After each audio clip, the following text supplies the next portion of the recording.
Hello, hello, hello, everybody. I am your androgynous android game shows from the future, Nathan Blades. This is the Neoncaster Twitch channel, and we are back once again with more Chant of the Void Sea, the lo-fi crime drama RPG that fuses together Blades in the Dark and Spire, This City Must Fall, because why do anything easy when you can do it camp? We have our regular four fabulous players. We're going to go from top down on what you can see on the screen today. I was just wondering if I'm getting audio doubling. We should be fine. Sorry. We're going to start with Tom. Hello, Tom. Welcome once again. Hello. Thank you for having me again. Been looking forward to this for a few weeks now. Oh yeah, I'm glad everybody's excited. Also, please, everybody, welcome to the stage, Ruben Ferdinand. Hi everyone, I'm so ready for this. I'm ready to make art. I'm ready to make drama. Everybody's favorite curvaceous gobbo, Sheila Ornithalis, in the building. Hello, everybody. I hope you are having a wonderful day today. And I am excited to see where this fight goes. Yeah. No, indeed. And last, but by absolutely no means least, the anonymous pseudo-entity dear in all of our hearts, the one and only Captain Comic Geek. Oh, you remembered. Thanks. I'm excited to be in the Thunderdome I have built for myself. Oh yes. We have big drama today, and everybody's in a position to start majorly throwing some hands.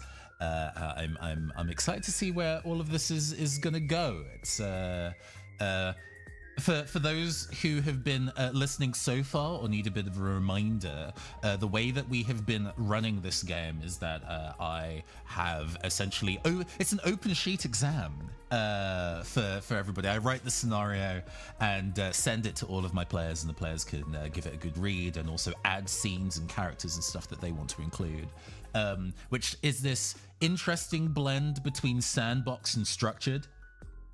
This scenario, though, is after the big thing, number one, where the bullet resolves, is going to be very full sandbox mode, which I have never really done as a GM before, and I'm very excited, but also very nervous. But it's going to be a good time. Before we jump into the thing, just to get the credits rolling so everybody can see them. Yeah. They scrolling. We love to see him. Is there anything else important that needs to be known before we get going? Oh, sure. There are a handful. I'm going to talk about live events for a bit because there are a couple that are coming up at the end of this month. So at time of recording on Saturday, the 1st of June, I will be at UK Games Expo in Birmingham, both as a general punter and on at least 2 panels. Please, if you are a UK tabletop fan, come see me. I would love to see you. I will, God willing, have fun little business cards that I will give out to people exclusively at events that will have an RPG that will be on that and nothing else that I have written. As well as a piece of Captain Ormar Vale artwork on the other side. You can gain one of those if you come say hi to me at that convention. And a long way in the future, in November, I will be at Thought Bubble doing my first tabling for my RPGs, which is all very exciting. It is a pleasure and an honor to have come this far in making cool games and telling cool stories with fabulous people like those with me today, where I can do events like that, and that makes me very happy. Yeah. Okay. Enough being sappy bitches. Let's go and fight a detective with a chainsaw for an arm. Ying ying. All right. Okay. I suppose I should go and settle into a voice that we do every time for the summary. But first we need to find a good jam. A good jam is always important.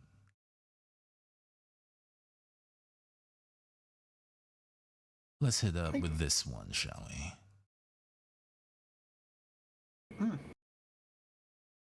Please, roll 20. Please play the music for me. I would love that. There we go. All right. Hello, people of Duskval. You're listening to the smooth sounds of Golden Hour Radio. I'm your host, AU, and I'm gold, baby. Your monthly dive into our deep-roasted lo-fi crime drama has been brought to you by the fine folks of Phantom Arts Entertainment. I was once told that music is the best way to move people. That's never been more true than now with what's happening on the streets of Duskval. Traditional artists rediscovering songs that resonate along the ocean floor, and new school experimenters sending their voices across the airwaves. And both styles of magic crackle with danger. Last time we saw Reed Quadrature sit in on the service held by the Church of the Weeping Lady. The comfort of the lady's small mercies have been a constant in their life, but trying to peel back the curtain of what people like Reverend Bergamot get up to behind closed doors, all they did was make themselves enemy number one. There's a secret behind that mask of theirs, and as the good Reverend tells it, demonology is involved. Meanwhile, Dash, Adelaide, and the Blacksmith followed up with a lead about Ben Whitworth, the mysterious man with a pork pie hat that everyone's been whispering about. He's been seen working at the Ligature, a workshop developing new and interesting Electrovox technology. After Dash turned on some magically powered charm, the gang secured a business partnership, much to the distress of the owner. But the Blacksmith had bigger fish to fry. This mysterious man was waiting in the back, and the stoic leader of the Forge needed some questions answered. Those questions will have to wait, though, as their target fled the scene, dragging the gang into hot pursuit.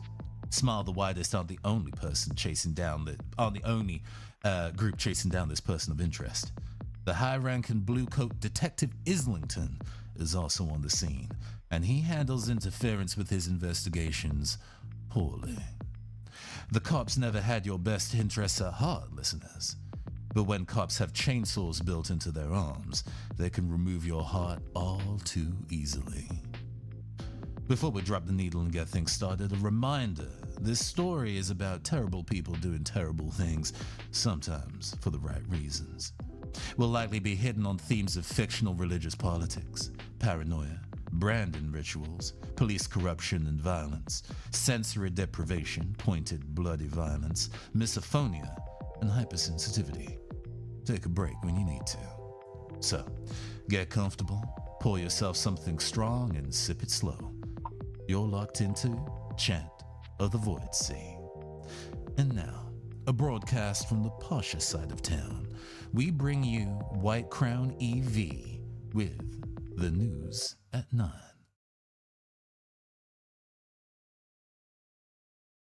With backing music, hopefully. All right, let's go. You're listening to White Crown EV. This is a City News Summary at 9. Final reading at the The final reading by the Emperor's Assembly of the Electrovox Communication Act, covering setting up of new towers and legally restricting broadcast frequencies following upsurgence in private stations. The bill is expected to pass with the full support of the Assembly. Further investigations are ongoing into a series of missing persons and arson attacks targeting members of the spirituous and medium communities across several districts in recent weeks. Eyewitness reports of crude logos of the Spirit Wardens noted near the victims' properties prior to these attacks. The Spirit Wardens have been unavailable to comment when approached by White Crown EV. The Hive Merchant Guild today announced plans for a new employment scheme. The Guild Board statement read, "The Hive stands by its core principle of fair jobs and fair pay for all." And now, Leviathan Fishing Broadcast. Oakley, Demon's Teeth, Westerly becoming Southwesterly, 7 becoming Gale 9 at times, moderate to poor, Bloodstorms likely.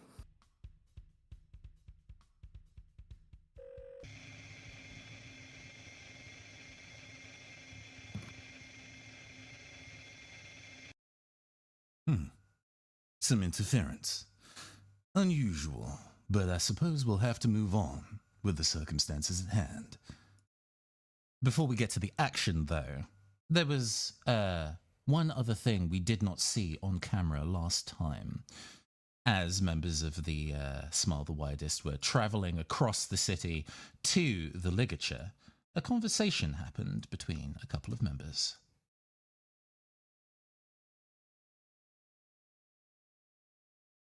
Give me a vibe here for backing, and also who's having a chat. The Dash and Bask currently. And vibe. Fabulous. Trying to think of a good vibe for this. Are we tense? Are we relaxed? Are we mysterious? I think it'd probably be a little combination of both, right? Like, I It's- do think there's still some leftover tension because they have been bickering for a while now, Hmm. but they are coming to each other pretty like forthwith. You know what? Like they're yeah. Go ahead. Hmm. I was going to say it's very much members of Smile discussing business Okay. a little bit. Take it away.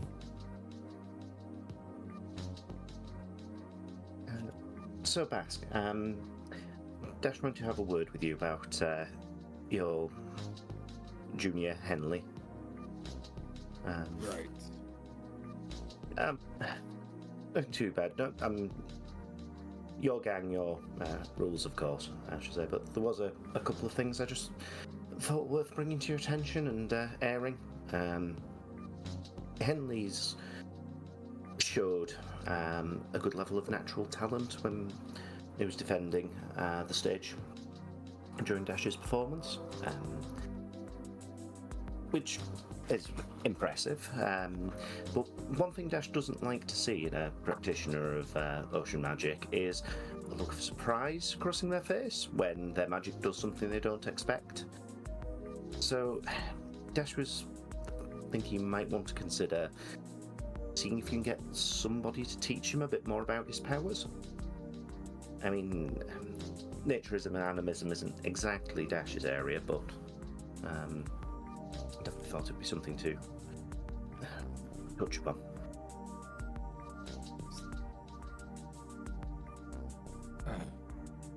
It came as a surprise to most of us.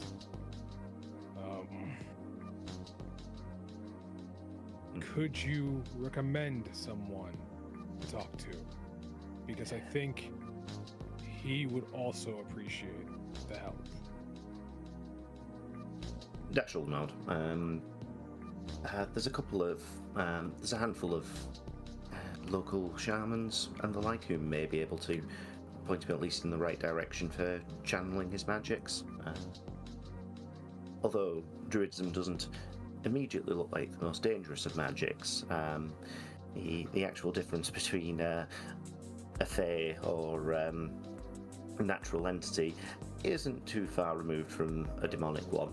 In fact, certain schools of thoughts might put them as pretty much the same thing, just derived from different sources. So, yeah, I thought... I'm sure that'd be helpful. Like, I will admit, I don't know anything about this, so when I try to teach him, I don't know would be helpful. So yes, any kind of insight would be good. Good. There was one other slightly more delicate thing Dash wanted to bring up about it. He manifested quite publicly, and he also did in front of Layla and her spirit warden fraternity. Fortunately, Layla's been quite distracted by the fact Dash was on stage. I'll say, giving a bit of a self-deprecating grin, but then looking a lot more serious. He needs to keep himself away from the spirit wardens. I know your former friend has some links on holding the reins there, but from what I've heard, there's a bit of factionalism going on. Witch burners would be the term Dash would use, which I'm very certain Layla's quite involved with. There's some very dangerous people in there. I always look after my own, but spirit wardens won't be a problem. And if they try anything, they'll bring a whole war they weren't expecting. That's sort of what Dash wants to avoid. Dash doesn't want to see you and Layla coming to blows over one of your compatriots missing some fingers, I'll say somewhat bluntly. I've worked with them before, off the books. So looking a little embarrassed at that. And these aren't nice people. And Dash would rather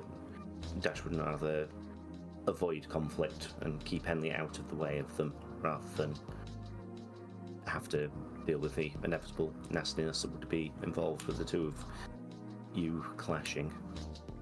If nothing happens to him, it won't be a problem, will it? I will look after my own, and I will keep him in check. Thought it worth saying, at least, says Dash. Since we're talking, though, I do have a request for you. Events have shown me that I need to make sure of allegiances within my own organization. I need to do something to show commitment from not only myself, but everyone in my group. I need you to make me something. Eyebrow raises. At which point, Bask will describe what I think will become called a brand that he needs to be made. Like, a hot fire poker. And I don't know if there's a crude drawing, but let's assume there is one. Just kind of the anvil that is the image of his gang before. Familial bond token of sorts, I shall say. And maybe you can sneak something within this to help protect everyone. Given the magics we're worried about. It's an interesting theory, mutters Dash. There's a few things. Dash has a few things that will certainly have interesting effects. Leave it with Dash. If I needed it to just be normal, I'd go to any metalsmith. Come to you because it needs to be something extra. Dash might be able to sort this. He also might be able to sort it so it doesn't involve third-degree burns on a lot of your comrades as well. Perhaps cold fire, Dash muses. I mean, if that happens, it happens. Sure not. Leave it with Dash. Dash will think of something and tell you what she needs. Thank you, Dash. Okay. And with that, we move to the location in Crow's Foot, where we were at the end of last session. We probably have to go and reintroduce our players of who's in the scene. First of all, trapped in an alleyway, having run themselves into a literal dead end, is the mysterious man in a pork pie hat, Ben Whitworth. Trapped in that dead end, pulled down, is also in that dead end is the blacksmith and Adelaide. The blacksmith has pulled down part of a metal fire escape stairway to block the narrow exit, creating an imperfect square with the three of them inside. Up on the roofs is one of the leading forces within the Blue Coats, one Detective Abel Islington. Having followed his own set of clues off the incident at the Renaissance Roast a few days ago, he seems to have come to a similar conclusion as the rest of you. Alongside Abel on the roof is Dash and Reed. Islington has determined that there's a reticence among all of you in terms of actually committing violence against this mysterious man. And, well, the best way to work out why he's deemed is to maybe commit a little bit of violence himself.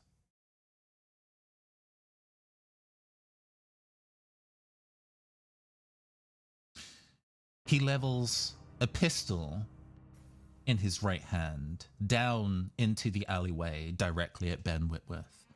It's a small gun, but we know that he is going to be a deadly shot. As we see his hand slowly squeeze the trigger, we do hear a gunshot, but not from his firearm. Adelaide Deepwell, firing his own gun, shoots Detective Abel Islington's right hand completely off. However, that does not seem to have fazed him very much. And then we notice, the camera notices, all of you notices, the entire time, Abel Islington's left hand looks rather strange. Is that a glove or a gauntlet of some kind? Clad in metal plating. No longer having access to his right arm, he uses his teeth to pull up his sleeve. Oh, it goes all the way up to the elbow. And what's that whirring sound? As the metal plating around his left hand shifts, revealing a set of serrated blades that start to whir faster and faster. There's a chainsaw in his left hand. Well, I have always said that I am a delight to get along with, as long as nobody gets in the way of my investigation. And it seems, Adelaide Deepwell, and the rest of you, that you are choosing to get in my way. A poor choice. So, folks, we have some options here.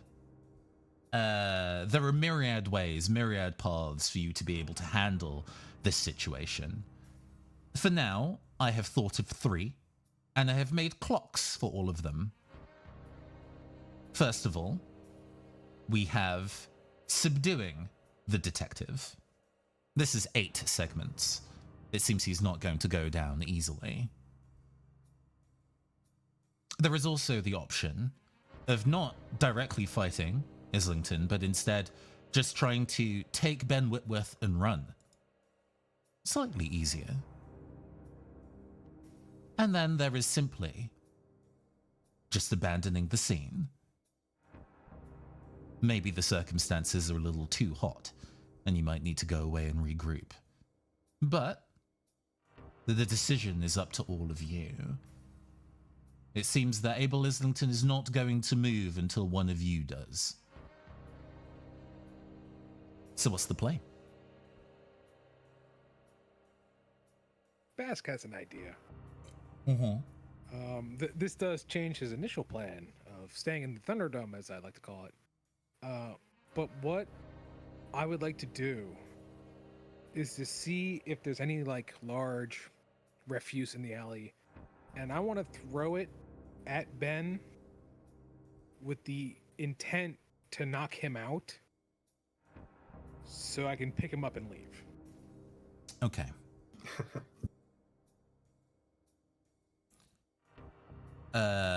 Yes. I do not have an issue with this plan. Mm-hmm. But you think about when you first encountered this man, although you did not know his name at the time. Mm-hmm. And you hit him with reasonable physical force, and he exploded.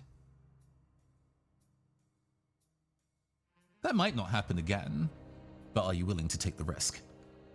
Here's the thinking. Because if memory serves, that was with my fist, which are all tattooed with the deep magics and whatnot.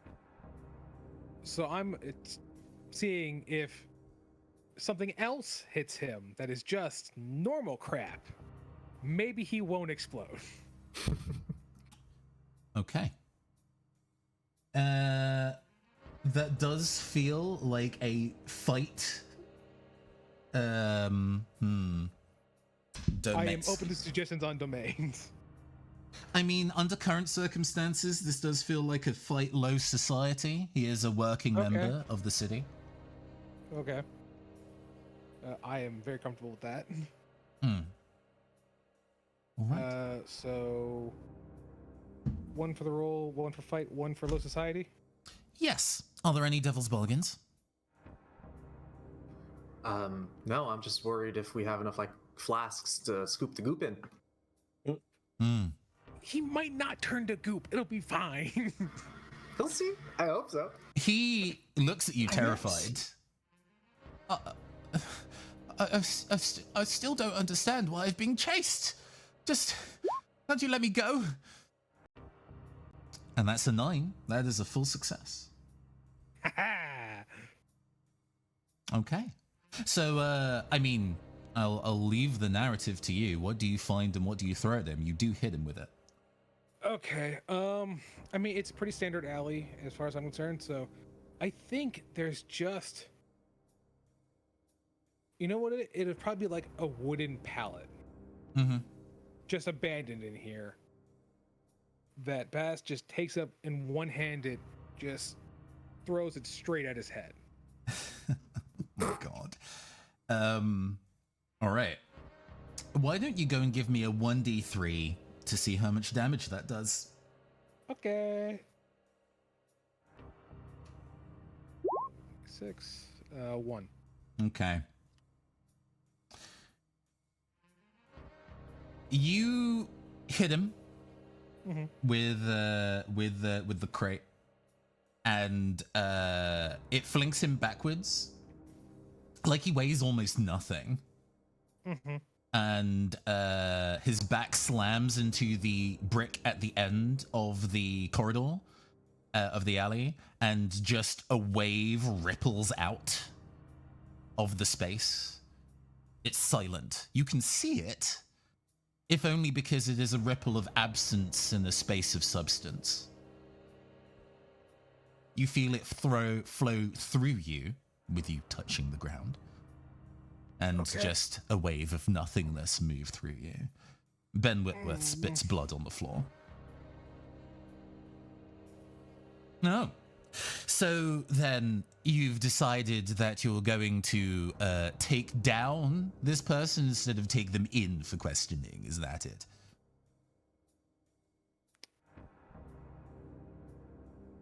I don't think there's any way for me to answer. I think I'm mid-trauma response. Well then, if we're all about taking hostages, was it Reed or Dash who initially struck? It was Dash who struck up a conversation with Islington first, and then Reed arrived later on the scene.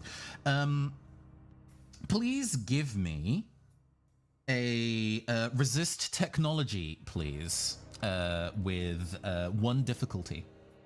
I believe I just failed that. Double check if there is a I need to double check what happens if you just auto fail that or not. Hold on. You probably shouldn't auto Usually fail roll 2 dice, pick the lowest, I think. Okay, Yeah, okay. that is the usual solution. Beautiful. Then we will.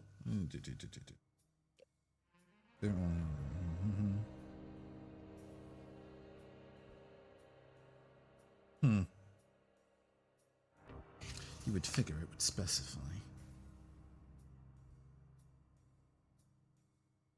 Right. No matter how high the difficulty is, if at all possible, you always roll at least 1 die.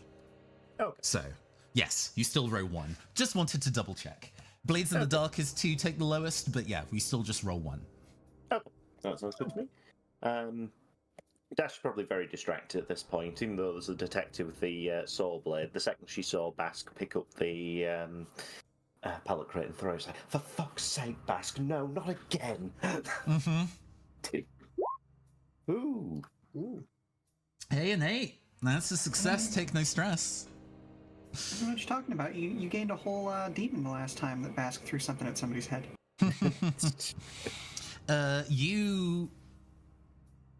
It's fast. Has Dash encountered somebody using martial arts before? Possibly not. Probably more street fighting. Would be her experience, where it's less artful and more kicking someone where it hurts and making sure they stay down. The pose that this man takes then looks strange to you, but what is more strange is the flash of like brassy colored metal as he takes a lunge, palm extended, going straight for the side of your head, which you manage to narrowly dodge, and the sound of whirring metal and gears is loud in your right ear. I think as part of the movement, Dash is going to try and egress from the roof. She wants to get herself between Ben and Bask before he punches him again and he explodes. This feels like it would either be a pursue or a sneak to get down there, I think. Okay, I do have sneak. I don't think I have any other... We're in a general kind of low society area, so I think this is low society for the domain. You're navigating the buildings rather than the person. Okay. I will make some sort of then. So that is 2 dice. I can never remember if you have to put the number of things you've ticked in. I think I think it just the stuff that you tick marks the tries to X with Y, but you have to specifically put the numbers in yourself. Right, so it's 3 dice then, presumably. Mm-hmm. Yep. I've got 1. Yeah, 7. That is success at a cost. As you, like, in one movement, try to get away from the detective and then try and leap down off the roof, there is a secondary move from the detective as he slices at the back of your leg as you leap away. Go and roll for me. I think 1d3 blood stress, please.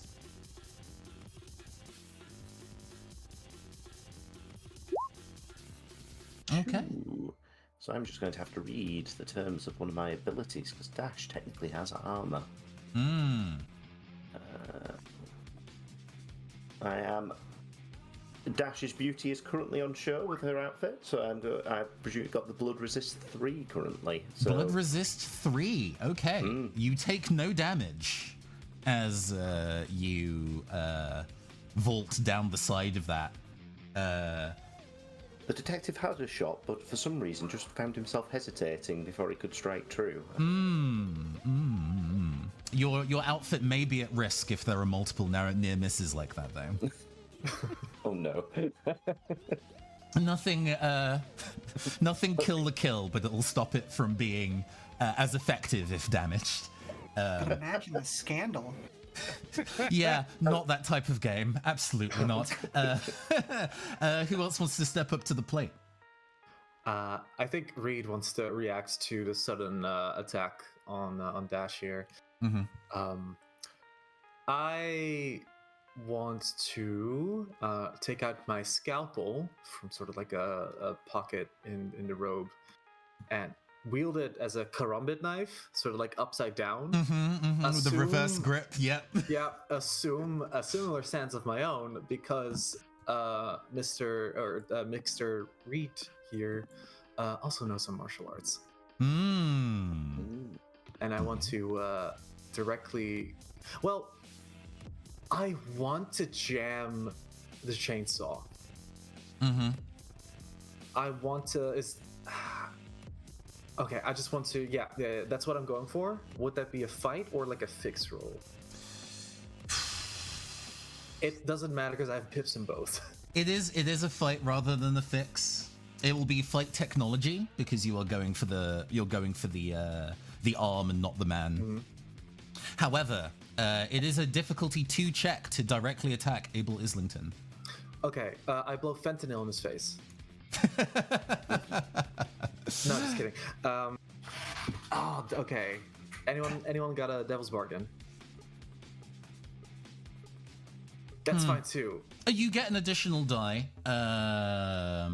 but if you fail this, no, not it's what happens regardless of whether. Abel Islington will focus on trying to take you hostage, or at least preventing you from casting magic. Okay, I take that.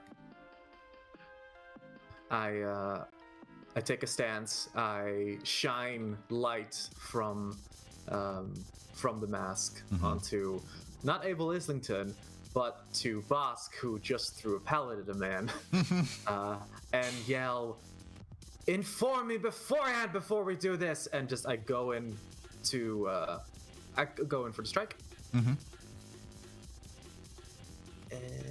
So you got the 1d6, the 1d10 for base. You have one for fight, so that's 2. And do you have a point in technology or not? I do not. Okay. And then you have the Devil's Bargain, which is 3. But 3 dice. because it's a difficulty 2 check, we are removing 2 dice, so you are ultimately just rolling 1. All I need, baby. All I need, baby.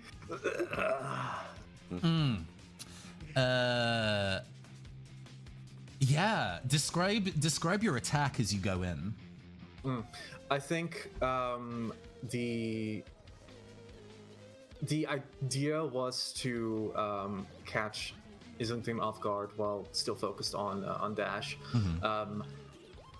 Basically, too careless. Tried to go straight in for the chainsaw arm, and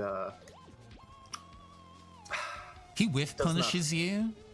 I think so. I think he No, go ahead. Yeah, no, he whiff punishes you. You go for that first strike, and he leans backwards, and then with the tip of a boot, catches your ankle and pulls it forward, knocking you backwards.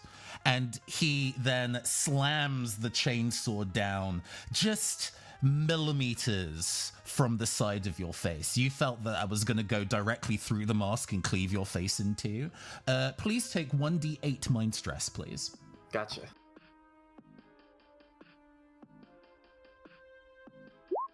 Oh. Oof. Do you have any resistances in mind? Let me double check. You have believe it's two. two. You Yeah. have 2 pips in mind resistance. So you take 6. Okay. And when you go hit that funny little fallout button for me, please, after you've added that in. Well, that's below the number of stress you have. Reed does not have the blessing of God. You're panicking. I think right now, you are sorry. You have a choice, Reed. You can either run away or increase difficulty of actions close to you until you find a way to calm down. Okay. I think mentally, Reed is going through just it feels like, oh, this is what it's like to be underneath the skin when the scalpel hits. You know, sees a crack in the mask forming, sees the light coming in, and feels like my face is just what's underneath. It feels wrong. It feels violent. It's just completely sends them into a panic state. But still, I think, and perhaps through the crack, keeps an eye on Bosk to see what they are allowed to, what they are expected of.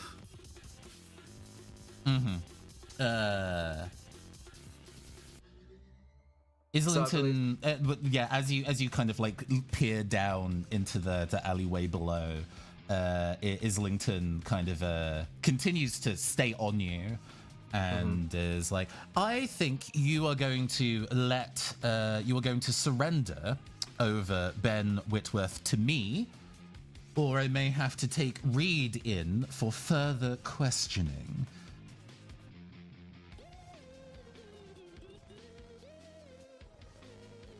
What do y'all do? Adelaide hasn't done anything yet. I'm trying to. Okay, I've been struggling this entire time to find something specific for Adelaide to do that doesn't just lead to more violence, because something that I don't remember if I actually used the last time, but part of the fight the power advance that he has gives him mastery against anybody who's part of the order domain, which Abel Islington definitely is. And this guy is clearly overstepping the bounds of what anything even resembling justice should be doing. So he is very much in fight mode, not flight mode. But he is. Okay, I guess the situation in the alleyway is currently more taken care of than he expected when he came down here. And let's see, Dash, were you actually descending the fire escape at this point, or you were trying to get away? Yes. Heading at speed to try and get to Ben, I think, is Dash's. Okay. Yeah. By this time, I think you're on the ground floor, Dash. So I don't have anything pithy for him to say, but I feel like this is a good place for something pithy, unfortunately.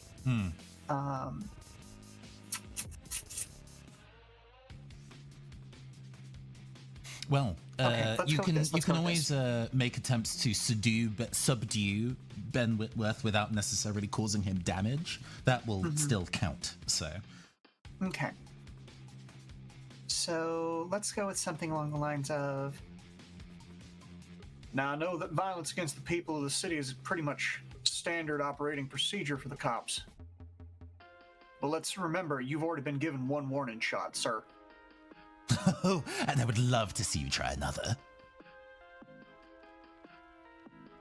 Can we roll about that? You gonna make another shot? Absolutely. I don't necessarily know if the intent there was to roll another shot so much as it was to maybe make him not necessarily completely reconsider, but remind him of the fact that he's also in a precarious situation. You want to hit a compel on that? That makes sense. Yeah, let's hit a compel there. That would be a compel order, I think. Okay.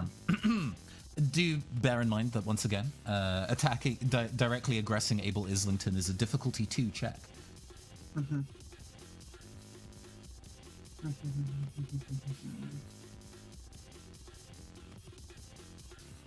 Now let's see. That's a good point. But hey, you can take the stress if things go bad, right? I mean, wouldn't necessarily be a bad thing. Stress is stress. Okay. Oh goodness gracious! Trying to see if there's a way that I can negotiate my. Well, even if I negotiate myself up by another die, I'm still only at 3, so we're down to 1 stress anyway, or one roll anyway. So let's just go ahead and go with it. Roll them bones, baby. Yeah, we got 1 die.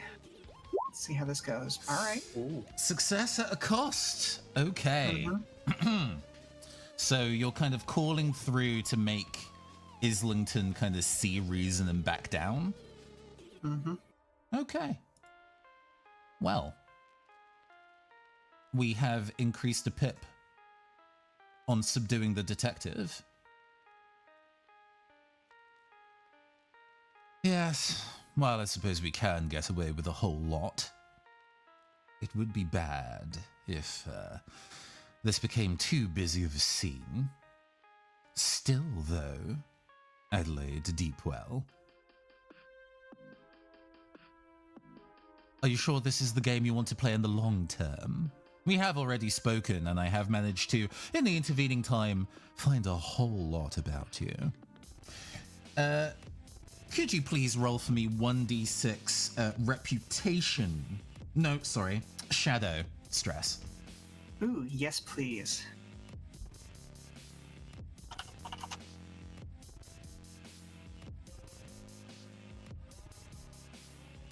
Let's go ahead. Okay. Do you have any armor in shadow? I believe I have 1 armor in shadow. Hey, you only take 1 shadow stress. Would you like to roll Fallout for me, please? Sure thing.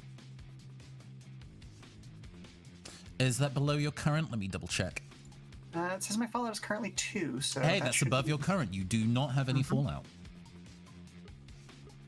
The upshot of all this, though, is that Islington, despite his stance not necessarily being less confident, you can see in his expression that he is now starting to make some additional calculations about things, not just this current encounter, but he's thinking about the future as well, and it's distracting him slightly. Attacking or going up against Abel Islington is reduced to 1 difficulty. And will remain 1 difficulty for the rest of the encounter, but it's no longer 2. That's good. Well, egg on my face. Hey, it's as long as one person makes that first successful hit, it gets it there. And it might have been you, Reed, who was to know. Blacksmith, what are you up to now that you've slammed Ben against the wall with the wooden pallet? Well, a plan to knock him out doesn't seem like it's going to work. And that ripple also puts me back in a bad place. Okay. I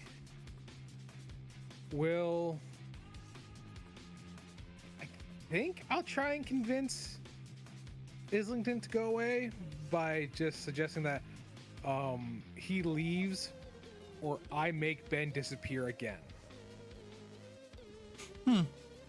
Okay. Give me a compel order roll, please, with 1 difficulty. Sure. So I've got none in order. Got 1 in compel. And 1 by default. -1 is a single D10. Okay. Oh, yeah. Oh. Ka-ching. A critical success, you say? Well, I think that's worth 3 segments.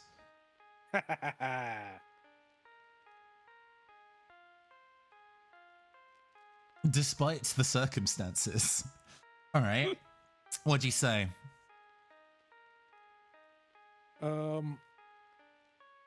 And he's looking right at the cop now. Just Mm-hmm.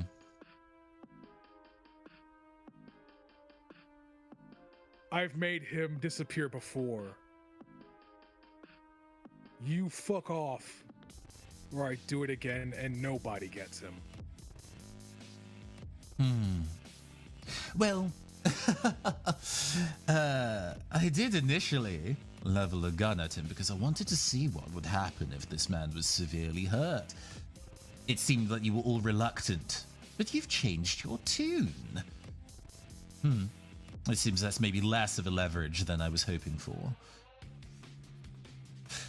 All right, then. We'll play this differently. He gets up and is no longer putting as much pressure on Reed. So you're no longer pinned.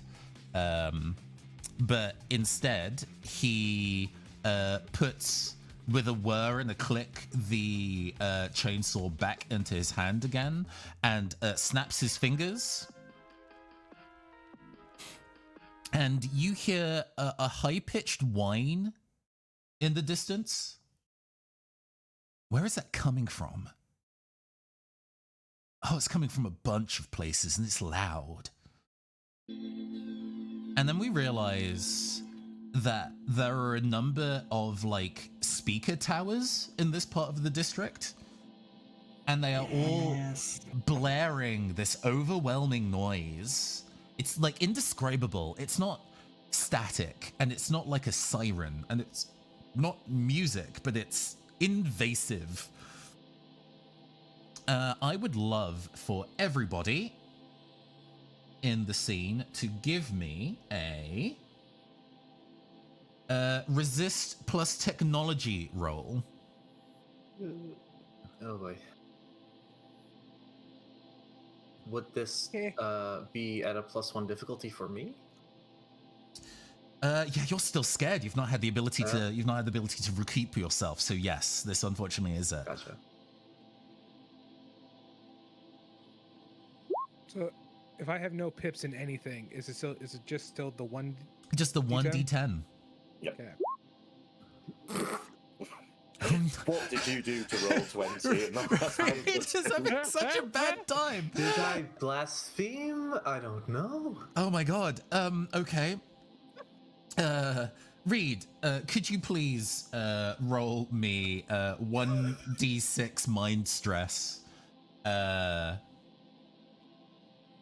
everybody else rolls 1d3 mind stress? Not too bad, thankfully. So you all do still take stress from this, but it is reduced from you having succeeded the roll. I guess Bask doesn't need to because you critted, so I guess you you don't have to do anything. But Yeah. Oh, and I. Oh wait. Yeah, Dash failed as well. How much is she taking? oh, did Dash also fail? My bad. Not as badly, but... No, that's true. You also take the 1d6. Oh no, but I misread that previous 10 as the not the 8 you just rolled. Unfortunately, Bask. So you roll 1d3 mind stress. Thank you. Okay, where's my stress? I've got slight reduction. So, 2. If. Okay. Please do. I will let you be in charge of how many pips of armor you have in any given thing. So please mark that mind stress to your lists, and then we'll go in order. Reed, give me a Fallout roll, please. I had 2 stress and I have 2 mind protect, so no stress. No stress. Wonderful. Then you do not need to roll Fallout. Adelaide, why don't you give me a Fallout roll, please?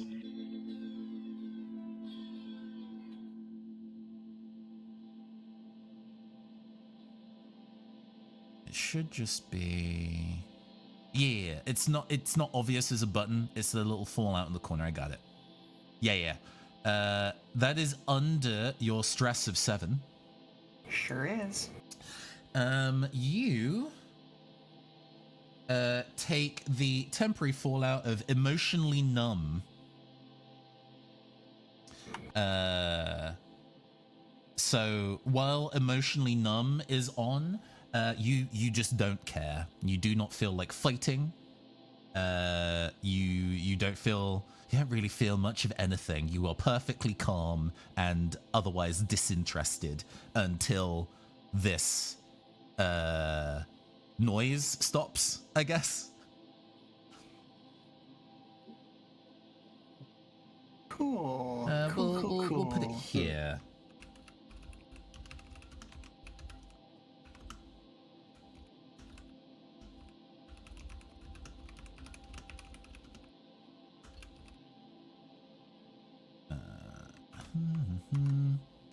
Okay, that's there for you.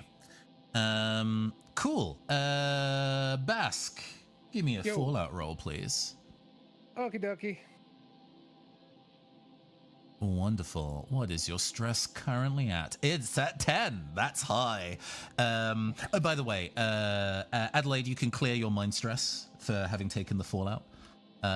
Similarly, Bask, I will clear your mind stress for you, as you are also emotionally numb. You feel nothing until the noise stops. Dash, I assume you've added that stress. Wonderful. 3 is a low number. It is a very low number. Your stress is 5. So we clear all your mind stress, and you are also now emotionally numb. Sorry, I just love the idea of the 3 of you are just like completely just like nonplussed and like straight-lipped, and then Reed is having a panic attack. Yeah, you just don't really feel... Why were you even fighting? Like, what's the point?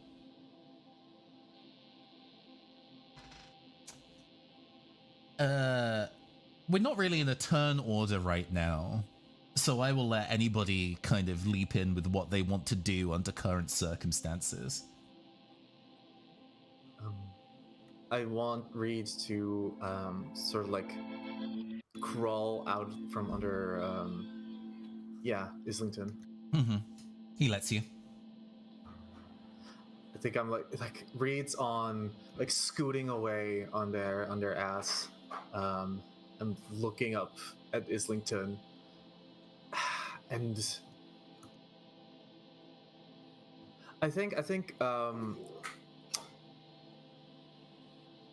no, I think the panic is like too much. There's like an outline of Islington, and then there's just like the gears, the clockwork of the chainsaw layered over.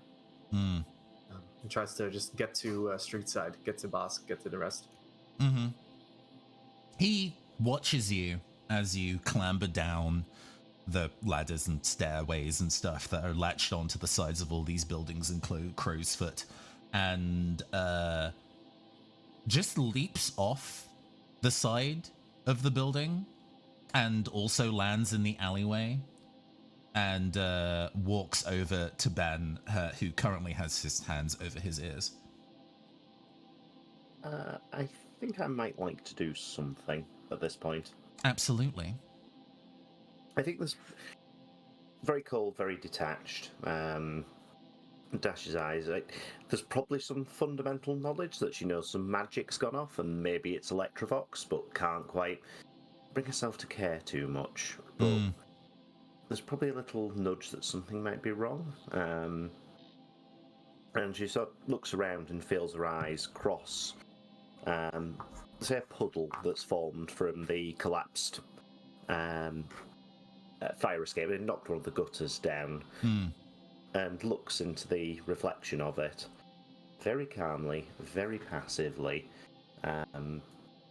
She is going to use her Beseech Demon ability.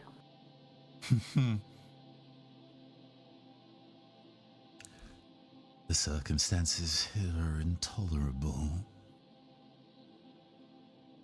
I, Dashir Locklear, beseech thee as thy summoner. I request thy aid for exchange of a boon as per the terms of our contract. My. Normally, it's just me making requests of you, and you do them so dutifully. So I suppose it's a novel idea that it may be the other way around. But since I'm residing within you, and I would not like to see you taken in for questioning, I'm interested. All right, let's go over the mechanics of beseeching demons, shall we?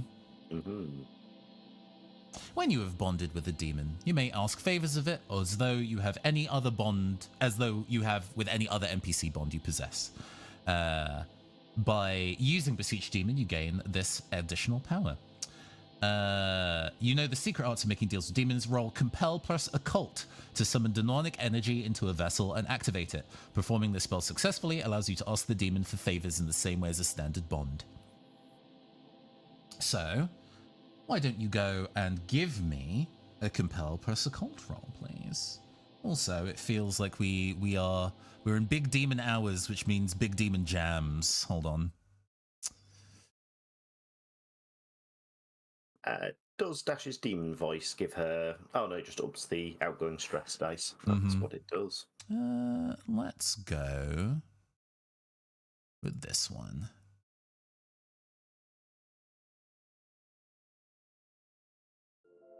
Beautiful. Okay. Roll them bones for me, please. You succeed. How fortunate for you. What you were going to imbue with demonic energy, my friend?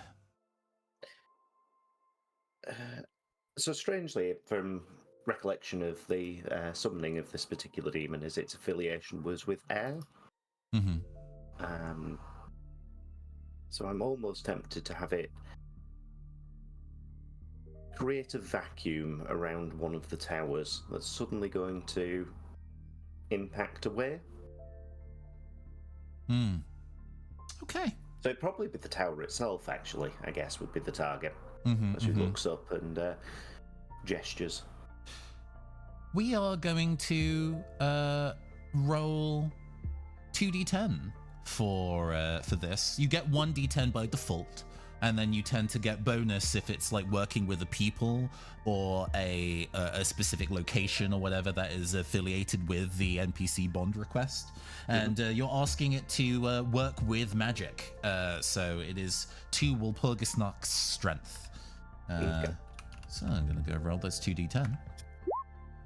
A 7. Success of the cost. Wonderful. I will need to make a note that there needs to be a fallout roll for Walpurgisnacht at the end of the session.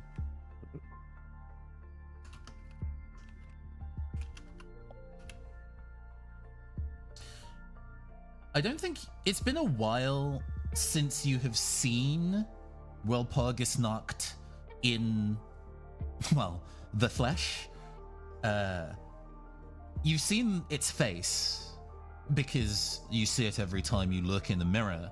It's like 2 floating drama masks above an elaborate collar, but you've not really seen it from the torso down, and it is a snarl of broadcasting towers, of antennae, of dishes, of wires, of technology that is far beyond your understanding of this slightly anachronistic magical 1920s we find ourselves in.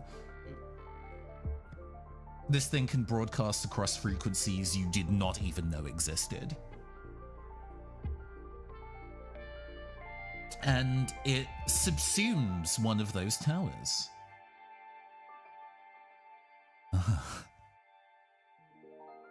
The technology of this is quaint, but still pretty elaborate for your time. I think you could stand to use one of these in the future.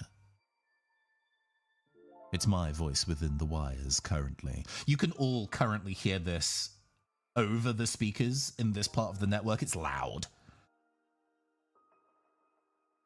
I would love to hear your voice on these speakers one day, Dashir Locklear. But for now,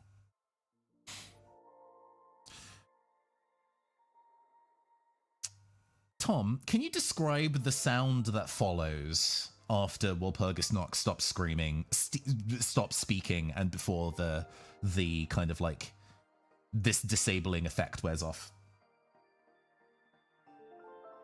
I think it'll be the sound of the ocean, with how the demons are sort of very much linked with ocean magic, so it must be a crashing of waves upon a distant shore, and then probably the sound of like a foghorn in the distance, slowly getting louder and louder as it reverberates through the tower. Mm-hmm. Oh, I think we just lost Ruben. Gotcha. They've just had to stop away for a moment, no big deal. Yes, and we get like a montage cut across the city as we see somebody trying to make a phone call, like use their Electrovox to broadcast a message to White Crown, and it is just replaced with the sound of waves. Aunt Angie starts doing her setup for the gossip hour, and there is a large electrical crackle across her equipment and a horrendous sound coming out of the speakers. There are kids who have saved up money to buy the coolest new thing, an EV radio.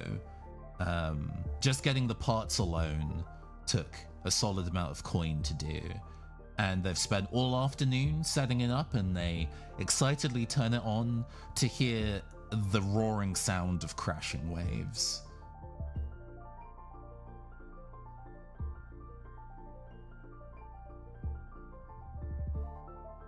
And then silence. So quiet after such an overwhelming amount of noise. You can hear seagulls in the distance. The sound of the trams moving across the tramways, clacking along the metal. Really, really far in the distance, you can hear drilling at a mine and refinery. You can hear your own breathing.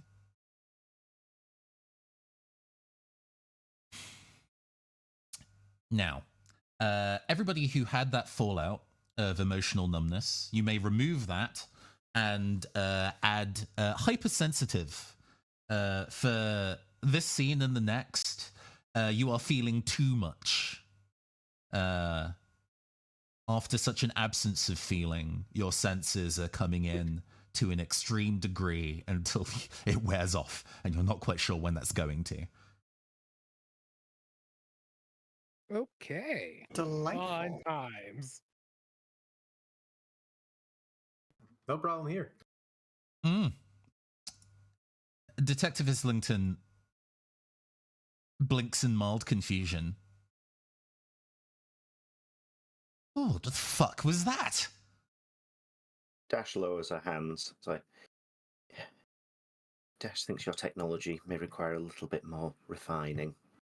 Doesn't seem up to scratch.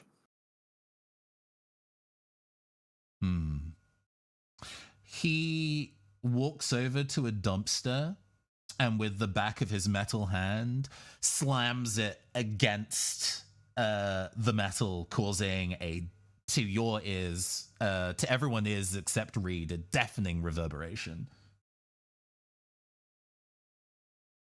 I think I'm going to leave now. I don't suppose any of you are interested in stopping me. Please go. I think that sounds like a good idea. Excellent. He turns to Ben. Ben Whitworth, you are under arrest from the Bluecoats and you will be taken in summarily for questioning. Oh, anything, just make it stop. We'll be able to do that for you, sweetheart. He walks over, takes out a pair of handcuffs from inside his long coat, snaps one around Ben Whitworth's wrist and the other around his own, and walks away from the scene.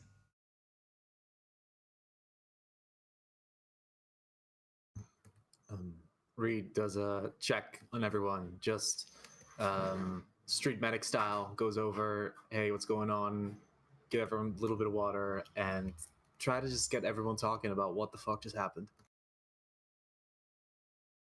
Mm-hmm. Do you want to do that here or elsewhere? I think this is too open at this point. In that case, I suggest the scene move to the golden hour. Let's do that. Mm-hmm. Let's go. Getting rid of all of these clocks. None of them filled in. Not through lack of trying. Not through lack of trying. You got halfway through subduing the detective. I'm genuinely very impressed.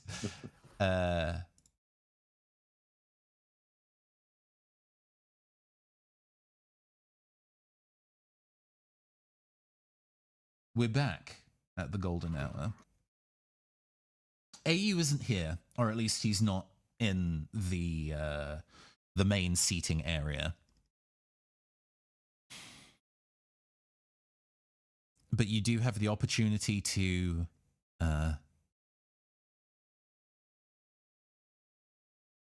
just sit.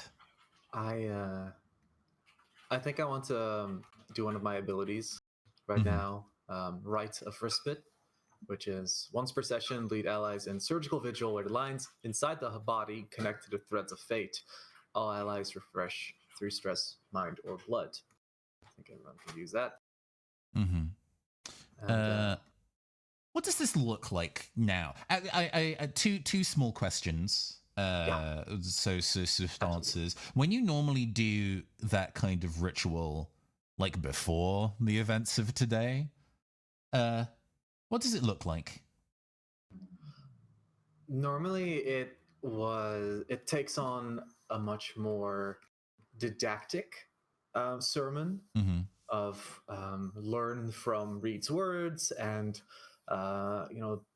there's a certainty about their own authority.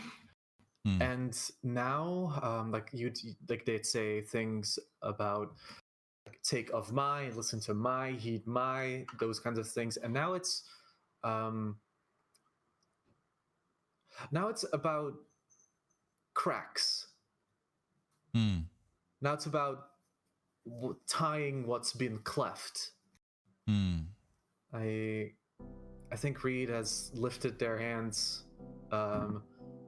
They're shaking. They still are under the duress of an ongoing panic attack, but see that this is necessary for more than just them. I will let that minor fallout clear. The source of your fear has left you, so there's no mechanical punishment for that anymore.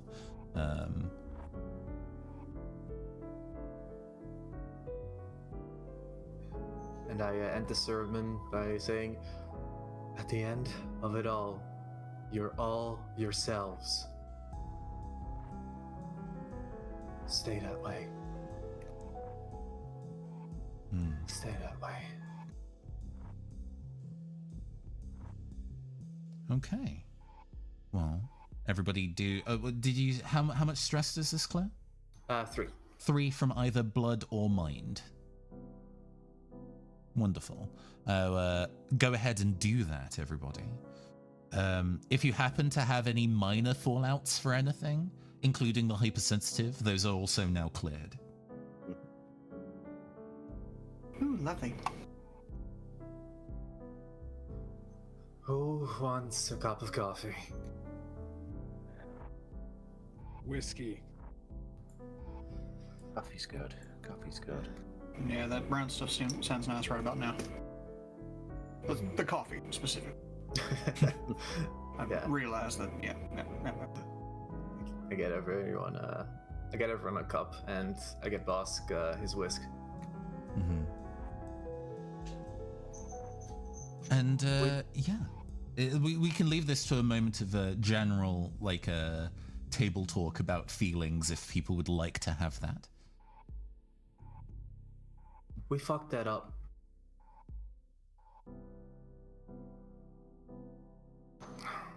Sorry, I fucked that up. It's not over yet, Sash.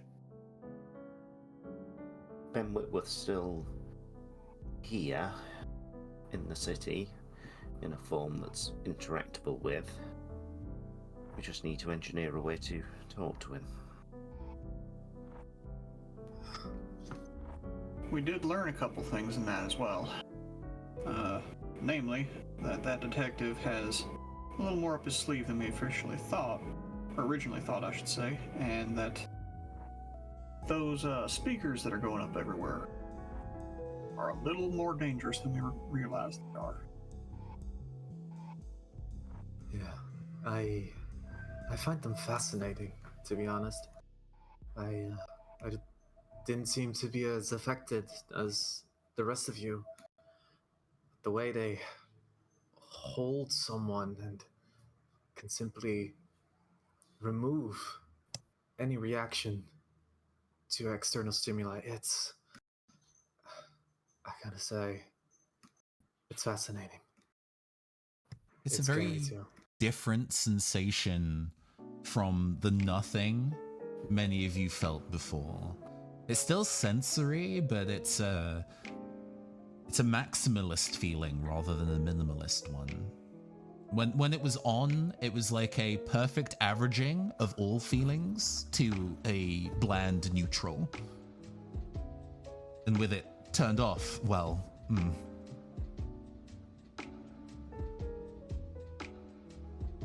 I think Bosk just sits at a table, drinking straight from the bottle for a little bit, saying nothing. And just after a minute, maybe third of the way down to the bottle, he will just stand up and walk out. Okay.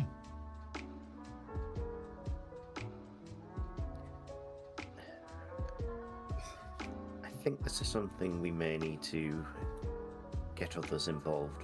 I'm sorry, Dash thinks. Oh, get into my own take. Thank you, Tom. Dash thinks we should. This is something we need to get the other gangs involved. The Bluecoats are one of the stronger gangs in the city, and with that sort of electroplasmic weaponry on this, Electrovox weaponry on their side, they're going to be nigh and untouchable. My standing with the church has been absolutely ruined by the recent events. But I do have other contacts in the Hive, especially. We can reach out to them, and they can hook us up with some interesting tech, maybe. Does this feel like the kind of thing that we would want to reach out more towards the academic sector or maybe high society? I have got some people I could talk to as well. And, well, just depends on which direction y'all want to pursue. Well, how do you fight nothingness? Academically, on the street? How do you fight nihilism? Bluecoats have their tendrils funded by higher society under the precepts of law enforcement. Be something to take apart. Dash thinks that. Oh, she looks very pained at this. Dash might have to have a discussion with the spirit wardens about this. That might be a good idea. They had authority, or were competing with the Bluecoats for authority at the scene of the crime. If they've utilised this, which Electrovox on that sort of scale is very dangerous. The side effects are, for how it affects spirits and the like, could be horrific across the entire city. There's no way they wouldn't make a move on that if pushed, and if I can Dash could take her leanings on it.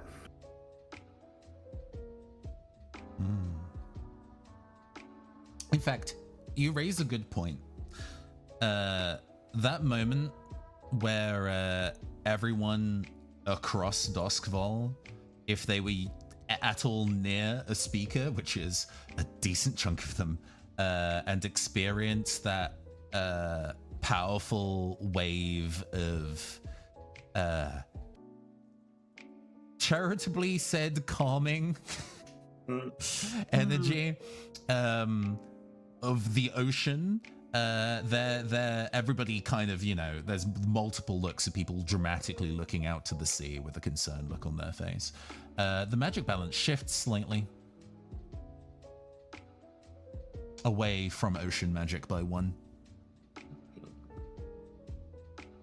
That got them scared.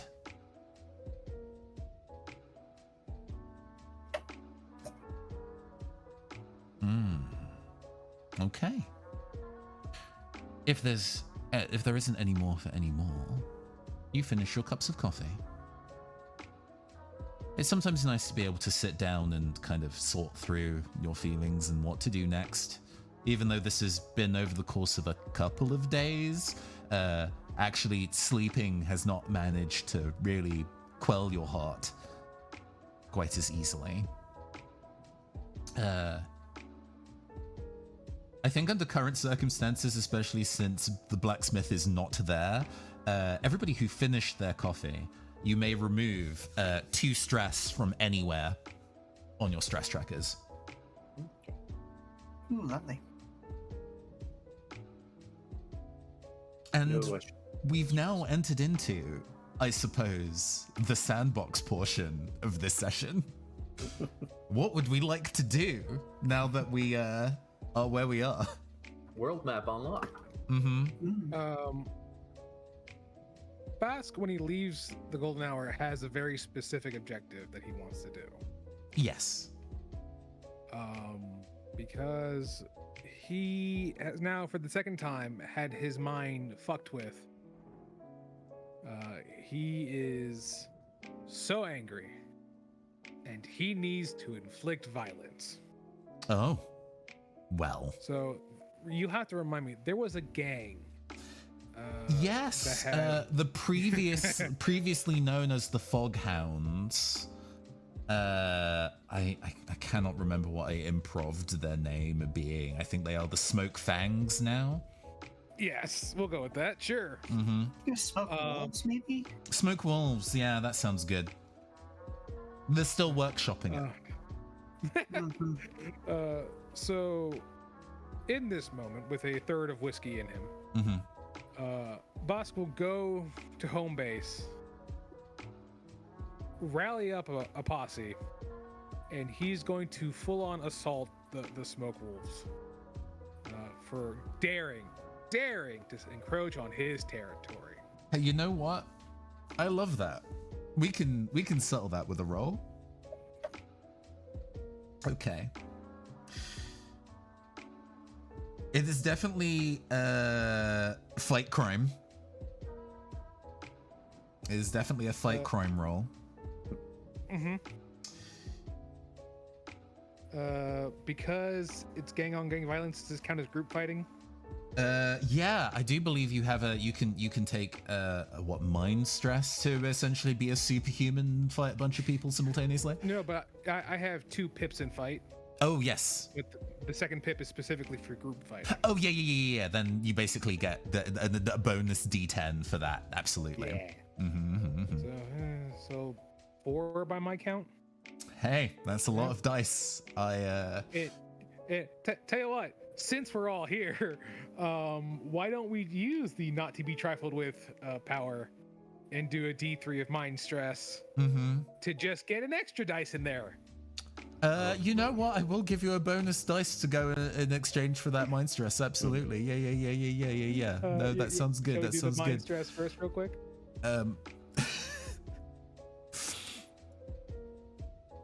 So for the mind, a 3. Okay. You want a don't bonus roll point? Fallout for those, but I can see this entire process, especially doing it while sourced, is not great for the mental. All right, go roll that absurd amount of D10s. Total I'm dice. excited to see how this goes.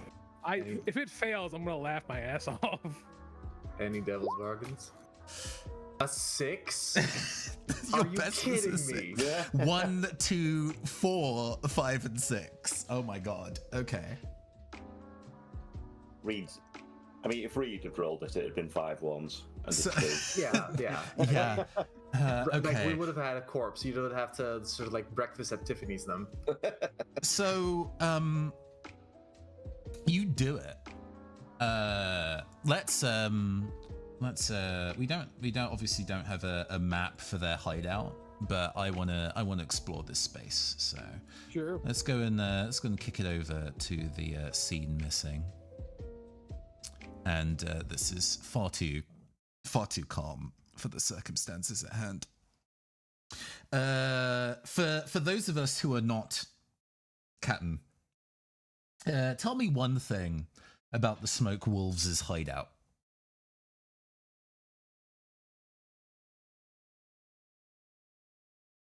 I like the idea of it being kind of a shipping warehouse. So think like large chains and pulleys that run along tracks that are attached to the girders up above.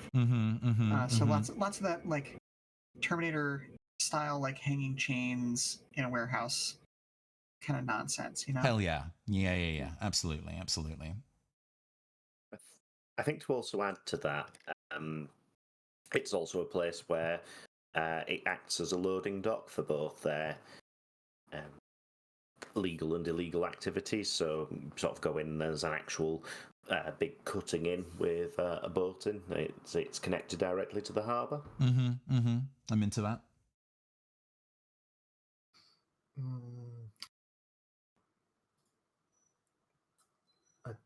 Let me think. They have whittling contests. Sure. I mean, this is a pretty yeah. Okay, we can tie that in together. I think their front is that they're a lumber shipping organization. So the kind of like boats and kind of like carts and stuff that move in and out of here are stacked with lumber from forests pretty far away from Duskval.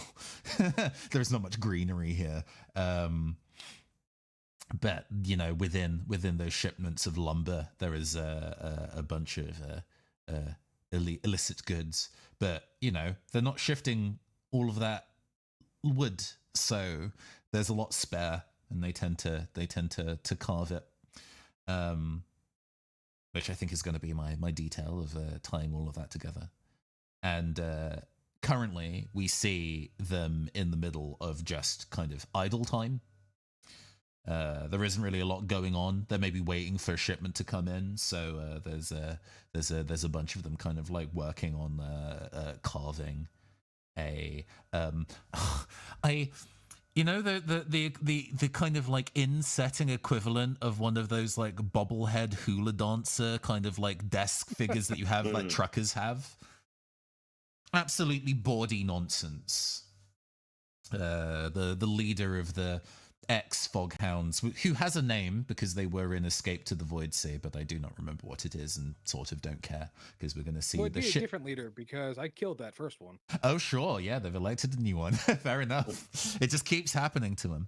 But he's carving the largest tits on this like mermaid. Makes sense. There we go. It's a mermaid. Amazing.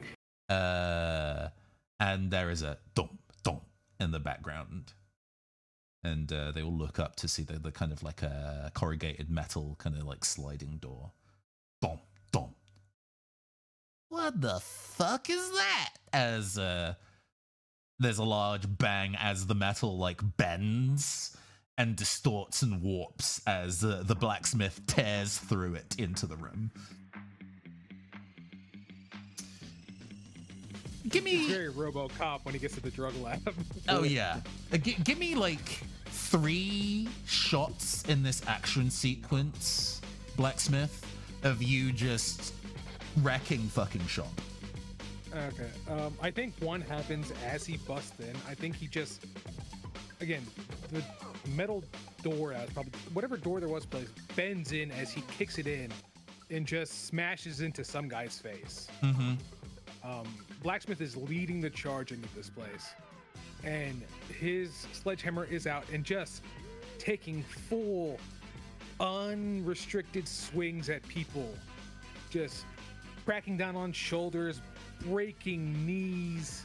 I probably assume he's also taking hits, but just seems unfazed by it, and all you can see is unadulterated rage in his face. Oh, they beat the shit out of you. But it's very Yakuza kind of sequence. There are heat actions involved. So far, Chant of the Void Sea has been quite bloodless. And I think this is the first time that we see blood drawn from violence, and it is pushed. It is a brutal one like long shot of Blacksmith working his way across the room as the camera slowly turns to follow him as he moves through the warehouse, just erasing people and taking a significant amount of damage in return. On the other side of it, we see him then leave this shot in this long, slow turn through the warehouse out like the docking side. And you are covered in cuts and bruises. You spit and a large glob of blood and a tooth scatters into the pier. Go and roll me 1d8 blood stress. Sure. Okay. That is a 5. But I do have 3 pips in armor. That's only 2. Go roll Fallout for me, please. I will be surprised and alarmed if you eat shit off the back of this, but you might. We'll see. You do not eat shit. Fabulous. You survived this occasion. No, we see you stand on the other side of things, battered and bruised but not broken. Oh, you needed that. I'll ask the other players, because like I said, I took a posse with me from my gang. Mm-hmm. What do they think?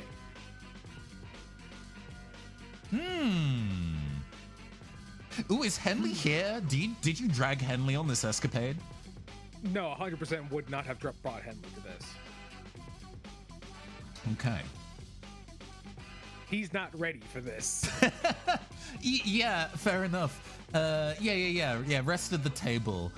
Give an opinion from one member of the Forge who have also gone on this bloody escapade. Did they get beat up? Are they in awe? Are they in horror? I think there's one of them, I'm just going to call Ratface, who is like disturbingly into this. Like, maybe you need to have a conversation with him about this later. Into this. Yeah. I think there's probably going to be one who's somehow managed to come out of the entire thing utterly unscathed, and he's put it down to entirely his own confidence in his metal. But might have been the fact that he was definitely the ones near the back and not quite involved in all the as much of the fights as they probably should have been, and he's just very credit claiming. There's I think one person called Joseph Shoulderbones who made it a game for themselves to just only use their legs in this fight, like Frieza did. Yeah, no, we see Ratface fully covered in viscera, kind of like walk out behind Blacksmith, and Shoulderbones walking out up to the knees in blood, kind of like does a single like vertical high kick, like it's a Tekken can kick. And a loose tooth that was lodged in the steel-toed boot kind of comes loose and scatters away. And I think on that, we're going to go into a 5-minute break. Hell yeah. While we all think about what the fuck we're going to do next. All right. See you all in 5, everybody. See you on 5. Hello and welcome back, everybody, to the second half of tonight's session of Chant of the Void Sea. Our players are healthy, but maybe not necessarily happy. But they do have things to do. There's a handful of things that could be going on the other side of their last excursion. Some of the threads that we do have up in the air, Dash and the Blacksmith have had a conversation about setting up an initiation ritual with other members of the Forge to prove their loyalty, and also giving Henley a more directed outlet for the burgeoning ocean magic abilities. Also, we have brokered a deal with the Ligature, who work in experimental electrovox technology, and they have agreed to send a shipment of their latest research project, the Electrogram, to Smile the Widest. That's probably coming in soon. So, what would we like to look at first? Well, I mean, we were just on the Forge's thing, so might be good to kind of roll further into that, you know? Okay. Yeah. We'll continue with that energy. Fabulous. In that case, a little bit of time passes, and we find ourselves within the Forge, which has background art now. A converted, abandoned medical facility. scattered with training equipment and, of course, a forge and anvil. You've got to stay strong to the theming. There is a bit of a huddle of the members of the forge who have all been summoned from across their duties or jaunts across Duskfall to come in this afternoon for a meeting, but they have not necessarily been explained what the meeting is about.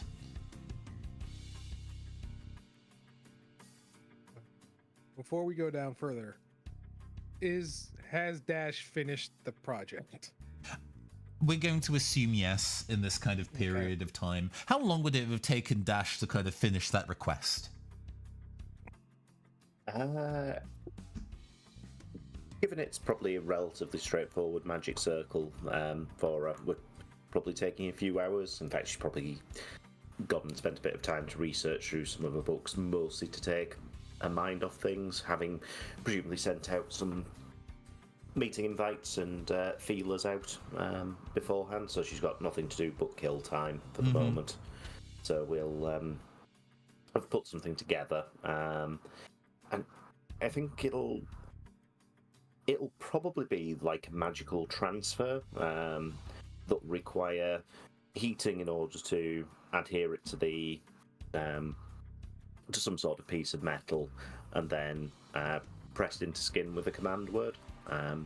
She will have produced they're probably not going to be that big, and it'll be the symbol that Bask has asked for, but round the edge of the circle will be absolutely tiny little runes, and probably only notice to her they're all slightly different for each gang member.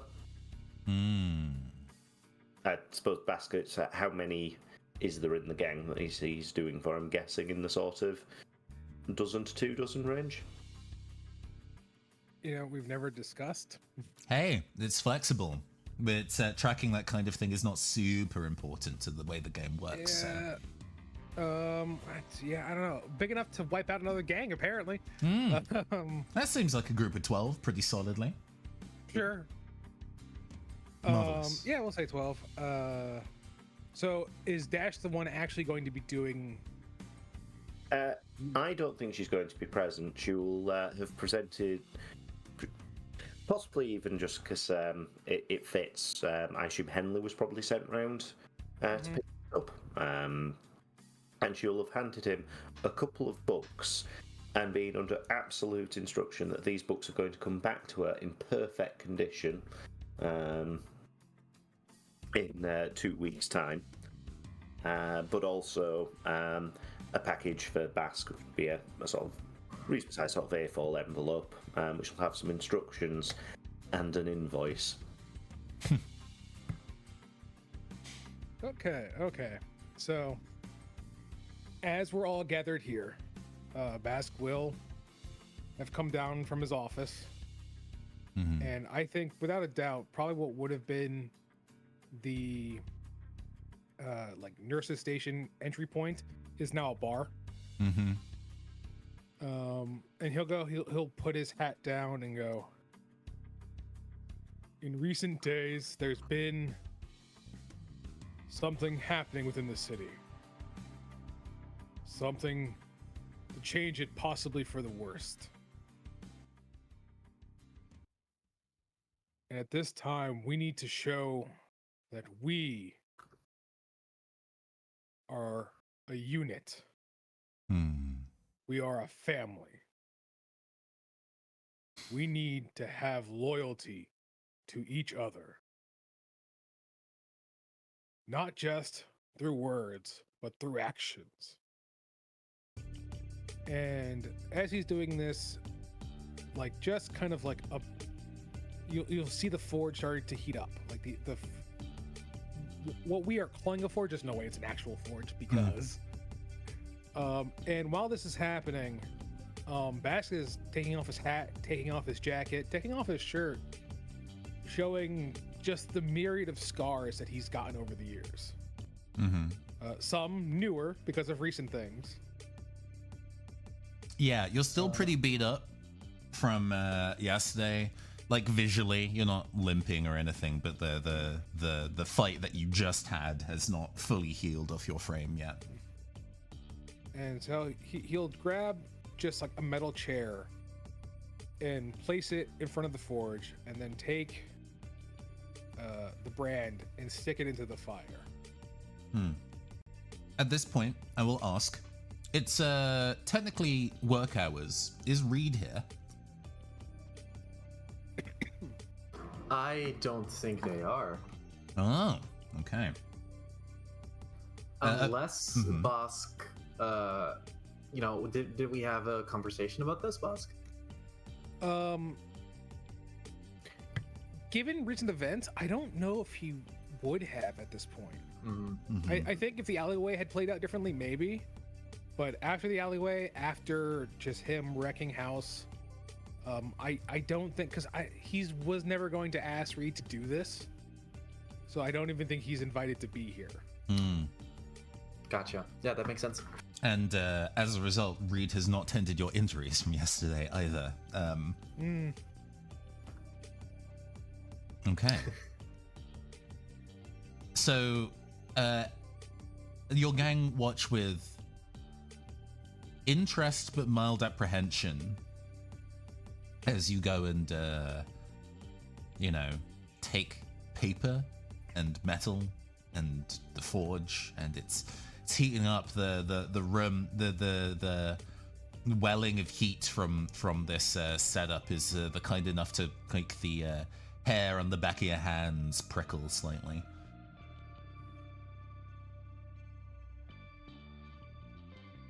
So this will unite us. And I would not do so. I would not ask of you something that I would not do myself as your proper leader. And I think I'm going to have Henley brand me. Okay. Let me summon Henley from the ether. Oh, Henley, we call to you in this time. I swear to God, if he gets Soot on any of those books, he's in so much trouble. He manifests. Yeah. Isn't... Boss, I know you're, I know the last handful of days have been difficult, but isn't this a little extreme? Possibly. But you could never question commitment after this. Jesus, you're not even going to deny it. Okay. Let me be clear. If you do not wish to do this, you can leave now. And there will be no ill will between us. It's not even that. I don't... I mean, I would be surprised if I was capable of hurting you. But the idea of sticking a red-hot poker onto you, even if you're fine with it, is... I don't know if I'm fine with doing that to you. Henley, you can do this.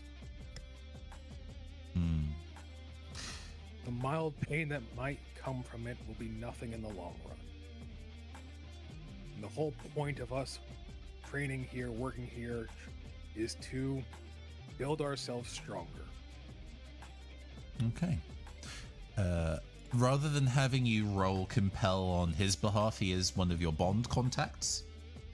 He's in the correct domain for this, so I will roll 2d10.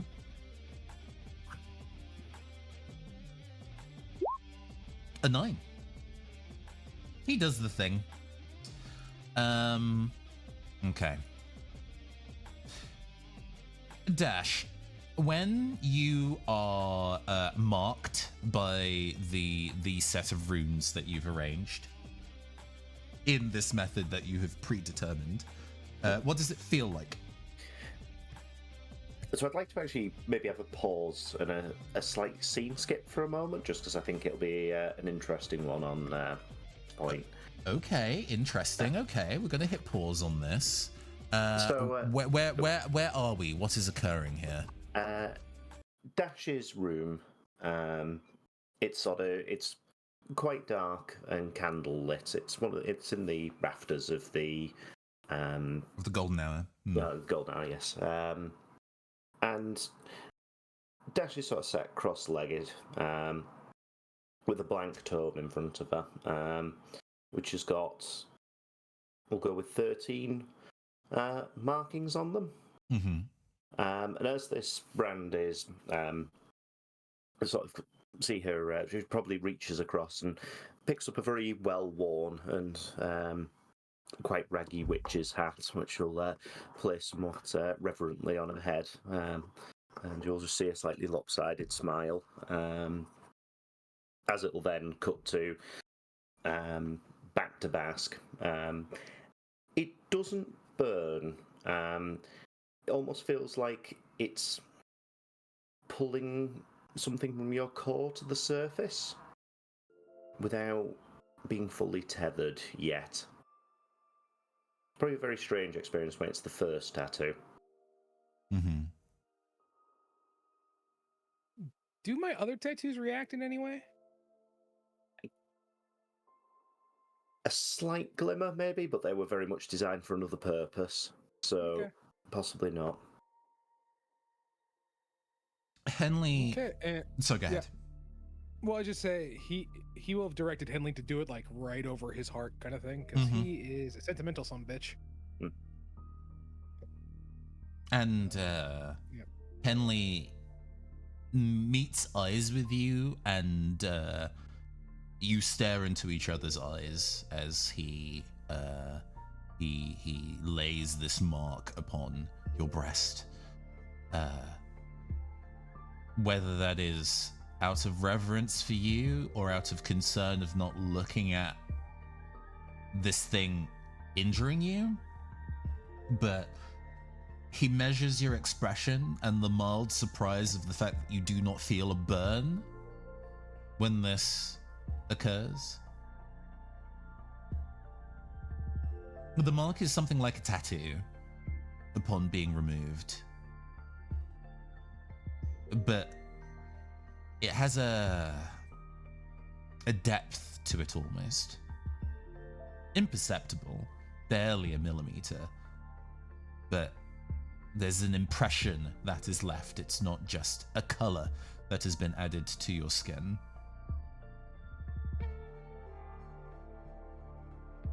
That didn't look like it hurt, at the very least. You were right? It was strange, but yes. Okay. Well, I know that I can help people if I'm working here alongside you. And if I may, I don't think you always make the best decisions in terms of how to best help and protect people. But I also think that if I wasn't here, that wouldn't improve. So. And I figure you have, I guess, demonstrated how the setting up of this process occurs. Do you leave him to brand himself, or do you do it? I think this is done in front of everyone. Mm-hmm. You know, so I would probably do it. And I would also give the option to put the brand wherever they want.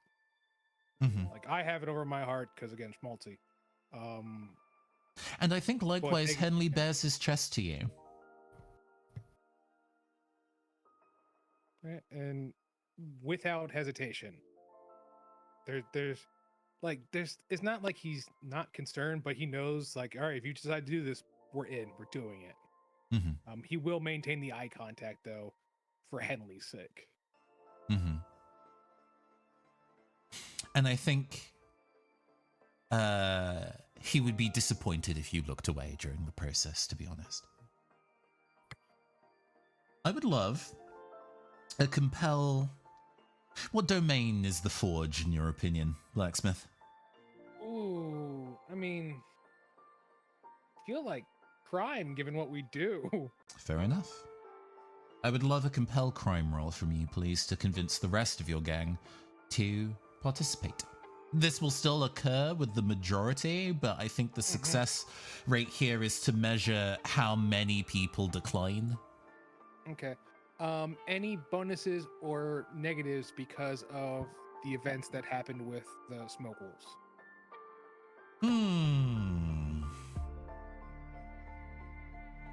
It's flat. You got a mixed success there, so it's not better or worse. Okay, so 1 for crime, 1 for compel, 1 for stock, so 3 total dice. All right. Sure. Hey! That is a full success. Big win for crime. Big win for crime. Everybody goes through with it. Not everybody is happy about it, but they do it. Henley may be a new member to the Forge, but his enthusiasm for the cause is, well, it's charming. And it made other members of the Forge reassess why they're doing what they do. Yeah, some people just want to be stronger. Sorry? How does Ratface respond? His body hair catches fire immediately. I think Ratface gets it marked on the neck. Ooh. It's like immediately visible.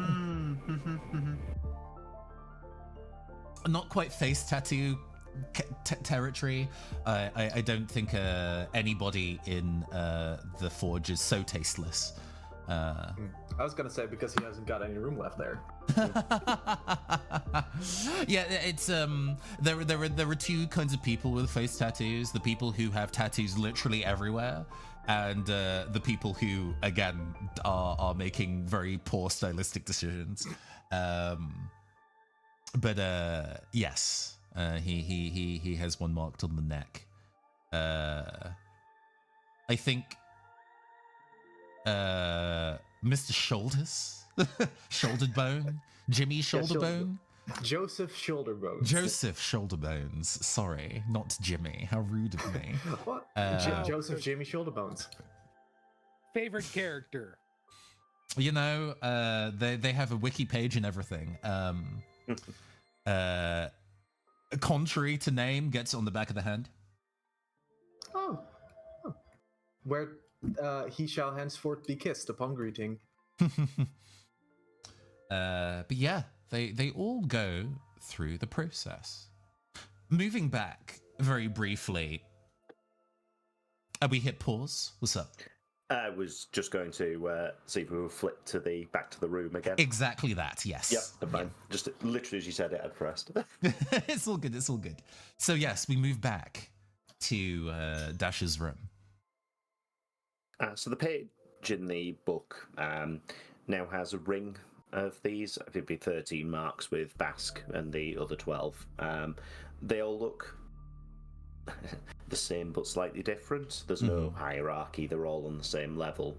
But they all draw a circle, and there's another symbol in the centre, which would be very hard to identify unless you were a very reasonably clued up demonologist, and that'll be the symbol of smile.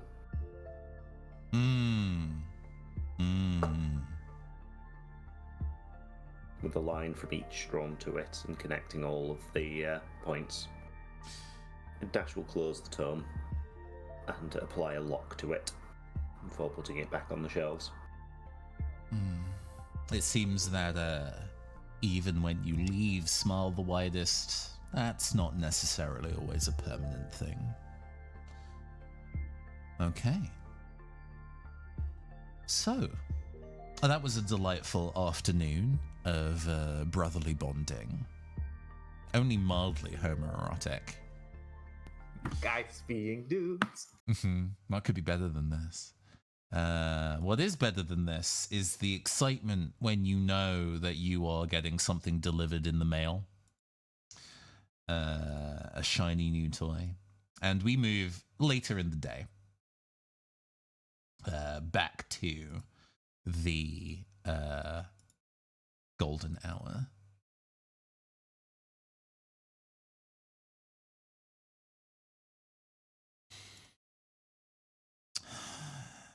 We're hitting a new jam for today. It is early evening at the golden hour. Who is present for the arrival of the technology from the ligature? Reed is there. Mm-hmm. Dash do, more than likely. Adelaide as well. Is AU back? Oh, yes, AU is in. He was notified. We didn't do it on camera, but it feels like Adelaide or Blacksmith or Dash would have told him that they managed to kind of get a deal sorted. Did you tell AU how you got that deal cemented?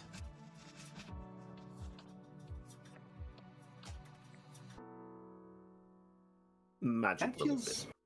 I was gonna say that feels like a Dash question mostly. It's an open question, but yes, that is kind of Dash's story to tell, I suppose. Dash is always honest with AU. Van will have told him everything. Okay. Oh God! Oh no! The The world itself fell apart. It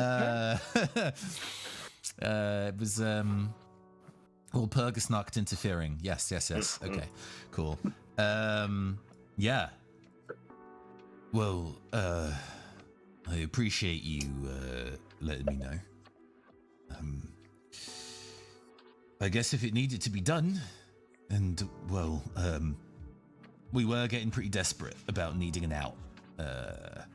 And you managed to cement one, so all I can say is thank you, really. But are you okay, though? Dash is fine. It's nothing she can't recover from. If you're sure. It's for the family. Right, with a shrug. Yeah. And before long, you can make him a little larger since there are not many people in the scene. Is Foreman Cole Umber. He comes with like a wheelie trolley with a couple crates on it, wooden palleted, kind of like a branded, as it were, with the kind of like logo of the ligature. A very stylized typewriter.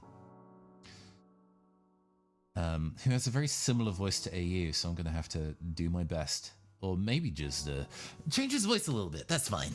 Yeah, we're gonna set his voice a little bit up here. Good evening, everybody. Good evening, Foreman. How's the workplace?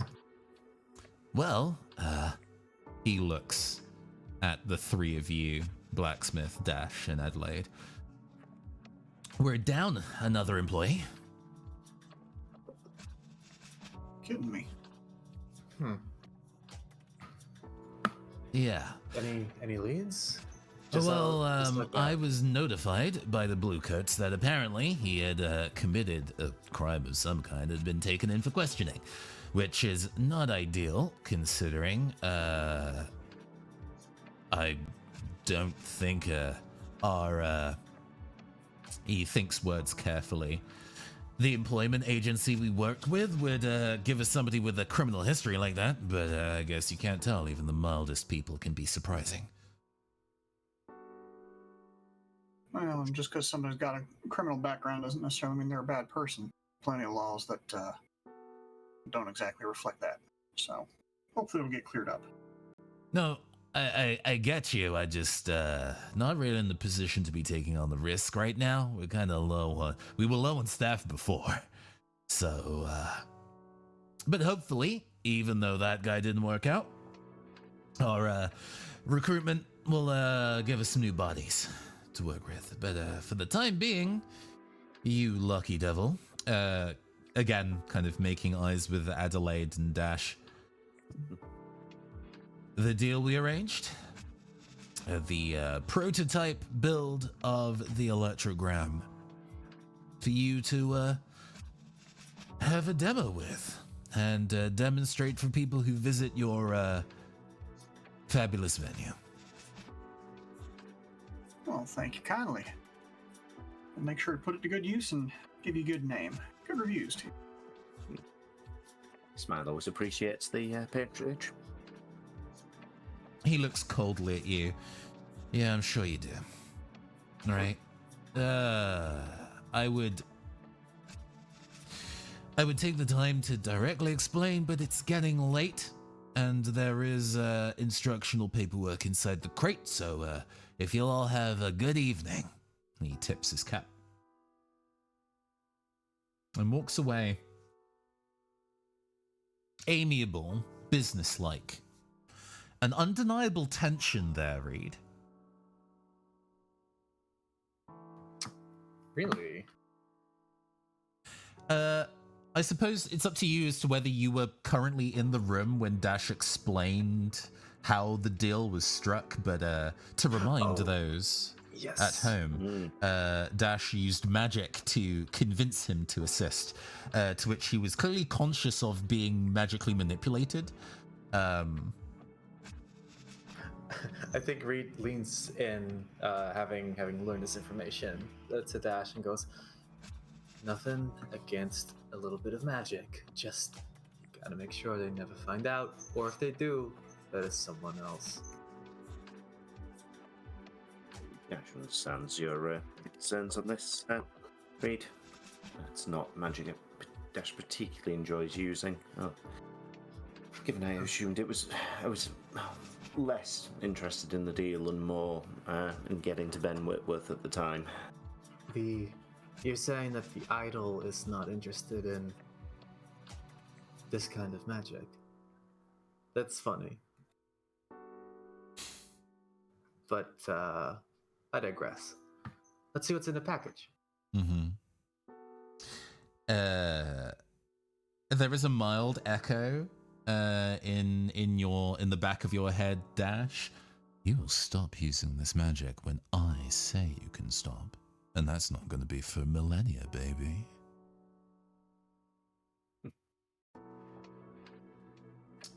We crack the crate open, and it's very neatly packaged away. It looks, well, this being a prototype, it's a little rough around the edges, but it still has a degree of graceful form factor to it. But if you were to be incredibly uncharitable, it definitely looks like a radio receiver mashed into a typewriter, but there is some art and grace to it.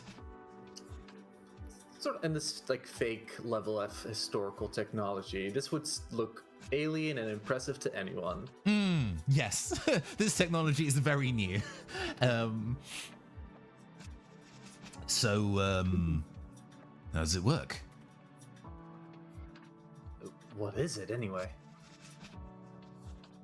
How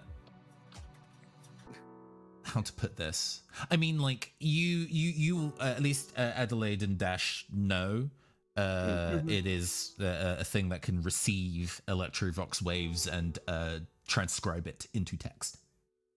Mm-hmm. Perhaps it might be something we can use to work out what the the Blue Coats nonsense was that they broadcast out the other day. Someone must have got a recording of that. As far as I understand it, it's a way to transcribe these signals that we're sending out into sort of a written format, maybe making kind of copies from one location to another. I think somebody used the term facsimile at some point, but I don't know exactly what that means. I mean, that's pretty impressive. That is, well, if nothing else, an outstanding espionage tool. As long as you know the electrovox frequency, I assume, looking at and kind of adjusting the dials on it. As long as you knew what the frequency was, you could listen in, which is impressive. Not to say, I mean, you know, sometimes people send messages in code, right? Or the signal is nonsense and needs to be decoded at the other end to become something useful. Sure. But So, but sorry, go ahead. Go ahead. so if I understand this right, we're talking about a device that can turn electromagnetic waves into, well, a pattern, writing. Yeah. Mhm.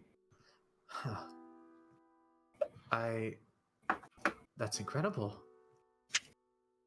I mean, That's what the, you could, and I think Reed is just like getting like hunches over the crate. You could measure heart rates with this. You could hook this up to brain. You could do so much with this. you could send messages to somebody immediately across a huge distance without Think it needing about- to be listened into, which is Think impressive. about the medical. Think about how many lives this can save, though. I don't care. It's good. This is a good device, but I think there's like the first like very scant excitement in Reed's voice there. This can change lives. Save them. AU smiles gently at you, Reed. Since you're so enthusiastic, why don't you come with me for a moment? Sure. Yeah.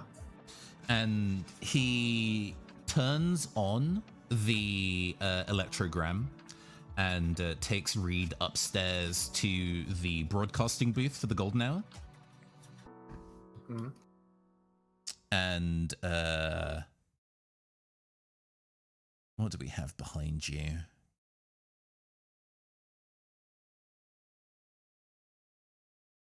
You were about to send a message via the airwaves that will be transcribed by the electrogram. What is the emotional sentiment of that message? Ooh.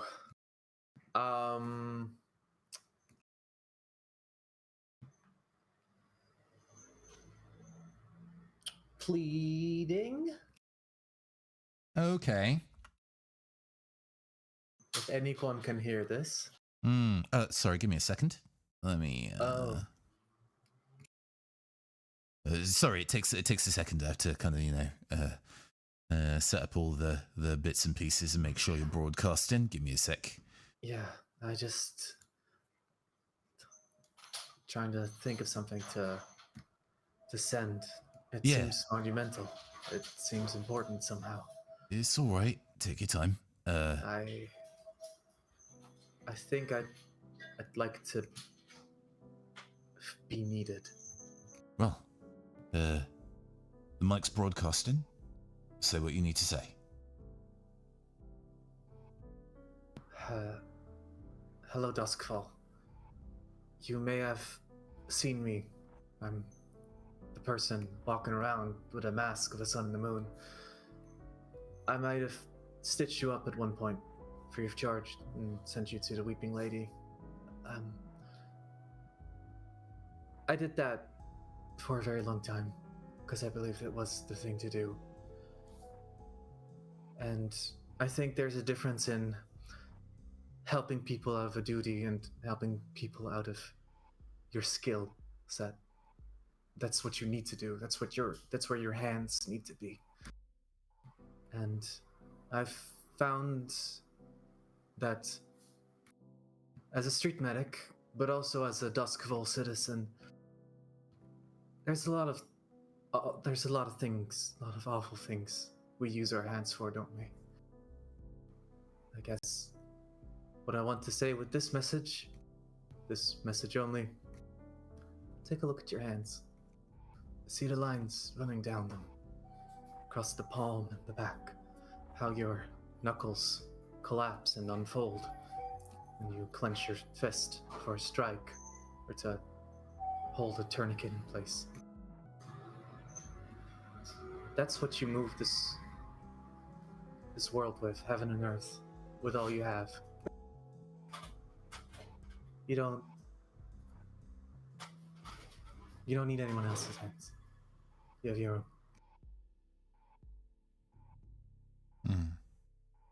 Feeling that you have reached the end of your thought, AU turns the broadcasting station off. during that entire time, Dash and Adelaide, you see the electrogram transcribe this perfectly, even factoring in Reed's accent. Huh. That's how I sound? Wow. More, I guess the way I'm thinking of even voice transcribing software in current era, the above table, will sometimes fall afoul of a British accent, let alone a non-Western accent. So it's not that it's like transcribing the phonetics of it, it's just your intention in words. Exactly. Gotcha. That's a nice detail. Thank you. Absolutely perfect. I mean, besides everything else, could be a great way to spread the kind of message that we're trying to get across. People who couldn't normally hear it. Yeah. In a very literal and meaning and metaphorical sense, both. Reed, I would like you to make a compel technology roll for me, please. You will not suffer any stress or fallout should you fail. Thank you for explaining. I got to lead on that before I can. That's actually where the carrot is, not even if you succeed. I'm joking. I'm also joshing.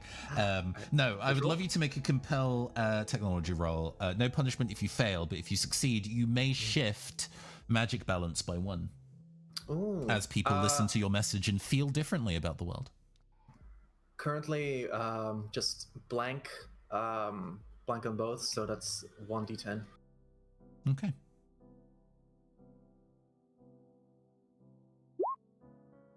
That is a full success.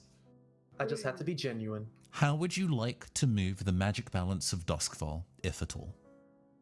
I would like to shift it towards Electrovox. Absolutely.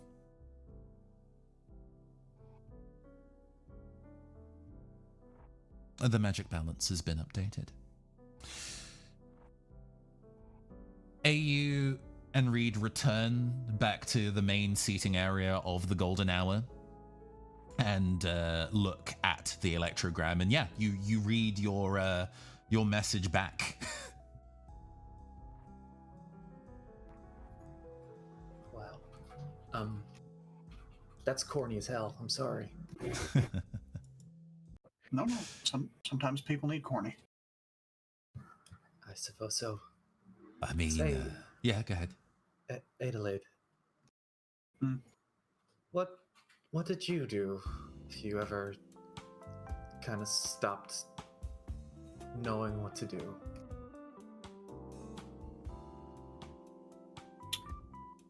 If I ever stopped knowing what to do.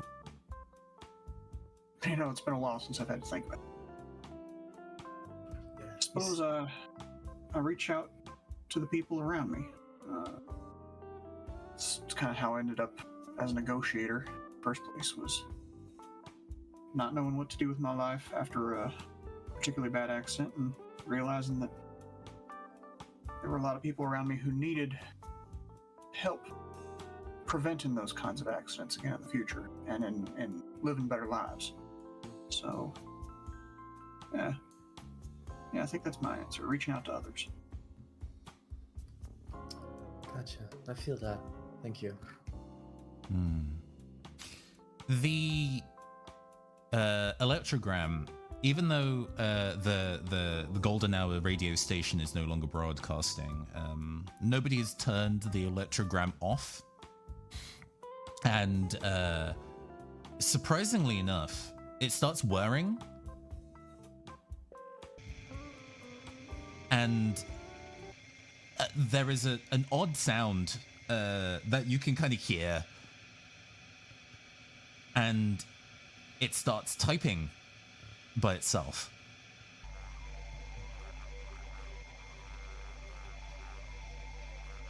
What do you do? Pay close attention. We're all hearing that, right?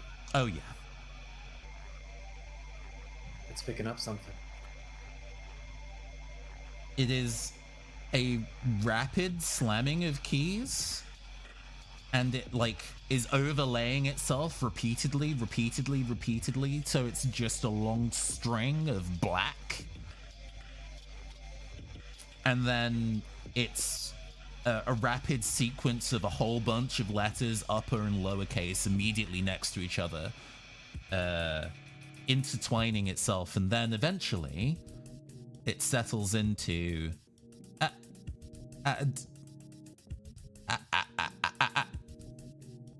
Adelaide.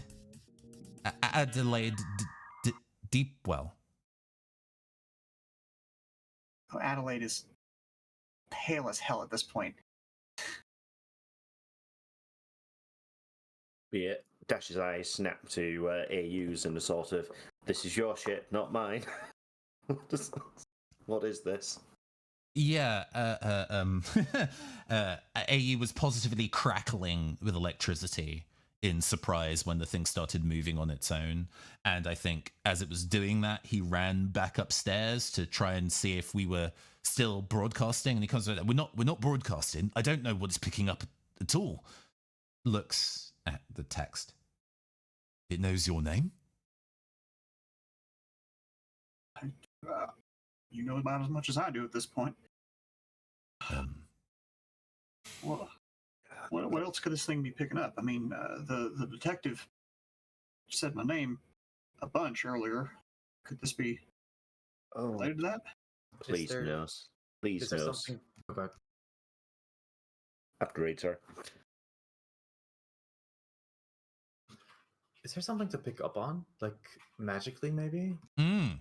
Yeah. Dash looks like she's had a bit of a maybe epiphany, and it's like, oh, please no. Dash does not want to deal with this. I haven't got... Would somebody love to give me an investigate occult role for me, please? It can alternatively be investigate technology. I'm fine with either of those. I'd love to not roll that. I will happily roll that, because it's going to possibly one of Dash's phobias from the previous campaign. Mm-hmm. 2 dice. Let's see. Ha ha ha ha. Nice. Yeah, you know exactly what that was.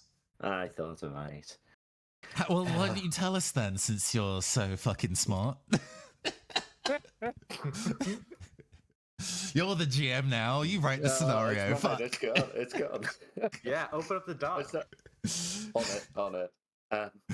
No. It's all good. I'm teasing. But yes, the Electrovox, while being a new technology in terms of being harnessed on an individual level for audio purposes, it has been used by Doskvol in a more rudimentary state for the last couple of decades, specifically to handle the presence of ghosts.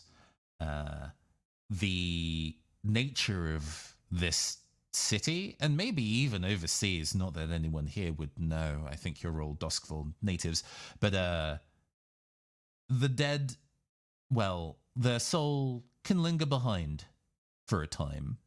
Not necessarily indefinitely, but strong emotions and lingering sentiment can mean that there are supernatural influences, and they are affected by electromagnetic fields. Dash will stand bolt upright. Ghosts, spirits, knew it. I haven't dabbled with this. Dash knew it. Then dabbled with this for ages. Going to get my talismans. She'll storm off upstairs. Mm-hmm. Wait, we're getting ghosts? You'll hear it. Yeah, a slightly high pitched yes from upstairs. Mm-hmm. And hey, Adelaide Deepwell. Mm-hmm. This ghost knows your name. I think Adelaide at this point has sunk into a chair.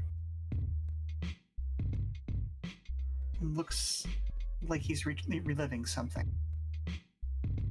Oh yeah? Shall we go visit it? Sure. All right. Where are we headed? So, we are headed into the mines. Mm-hmm. I remember that we named a mine at some point. I just, off the top of my head, I do not remember what we called it. I will summon that name, but for now, tell me about the mine, and I will give you the name when I uncover it from the apocryphal archives. So, this is one of the larger private-held mines in the city of Doskval. It is the kind of place where nobody is paid well, but the work is just too regular, and so it's hard to give up. Mm-hmm. Nobody's paid well because, while there are all these other forms of energy that have taken over, and so while coal mining may have at one time been a major industry in the area, now it's a secondary sort of thing. Like, yes, people still need coal to light their fires and those sorts of things, but the oil industry, the whale oil industry, the Leviathan, I should say, has very much overtaken it in modern times, and so the number may not have changed, but the prices have gone up. So maybe not. This is a dark place. This is somewhere that every watt of energy that you use is another penny out of your pocket at the end of the day. So people work in the dark, work blind. They feel their way through things. There is a little bit of light here and there, the things that are legally required for quote-unquote safety, but it's the bare minimum.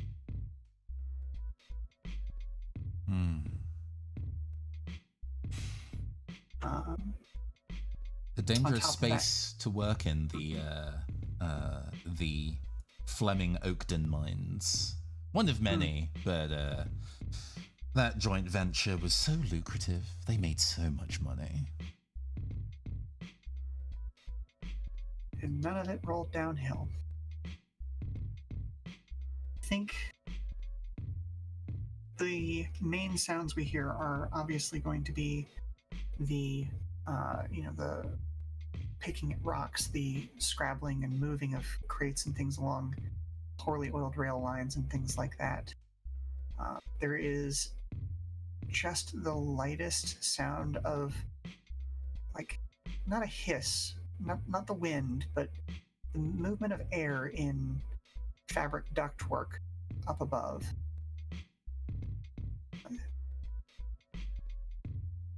And jump in at any moment if you want.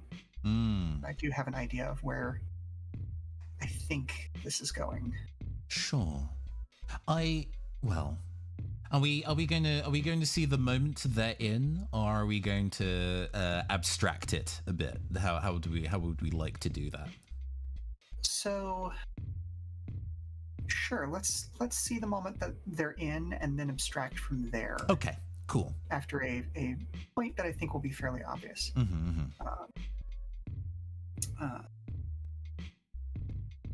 So I think that Adelaide looks younger here. Still has the lines increases on his face, because when you work in an environment like this, as hard as people who do, it ages you quickly. But his hair is a little darker. It's not quite as gray. And his clothes are even less fine than they are right now. There's no nice overcoat. The boots are covered in mud. He's wearing an oversuit, not an oversuit, overalls, instead of a regular suit. And I think the first hint that something is going to go wrong is when the light at the beginning of this particular branch goes out. And I don't think anybody really notices at first, because, as I said, the electricity down here is not the best. It's a very low priority. And so for a while they just ignore it. They're used to working by touch in the dark anyway. And the air seems to grow stale with time. And it's only then that they notice that the ductwork is no longer pushing fresh air. This isn't just the light that's gone out. This is the whole power system in this area. A cost-cutting measure. by turning off the filtration systems for 30 minutes a day, the amount of coin that can be saved. But that always comes with a cost. Because the filtration system is down, all it takes is a little bit of time. And the fresh air winds down, and like I said, they don't notice it at first because when your oxygen levels begin to drop, everything seems okay at first. And I think that eventually somebody notices. I don't know if it's Adelaide or not who notices first, but somebody notices that something is wrong. And a scramble begins. And the other thing with those filtration systems is you're not just filtering out carbon dioxide, you're also filtering methane. And I think in the scrabble to get to fresher air, to escape this hell as people are beginning to become delirious and losing sensation, losing clarity, all it takes is somebody knocking into one of those carts, those poorly oiled wheels. It screeches along a rail line, and suddenly there is brightness, there is light. And then there's a lot more darkness. This was long before the days of Electrovox sharing the news, and it was the papers that the people of Doskwell noted in the finance section of the paper, rather than the obituaries. After all, it's the profits that matter.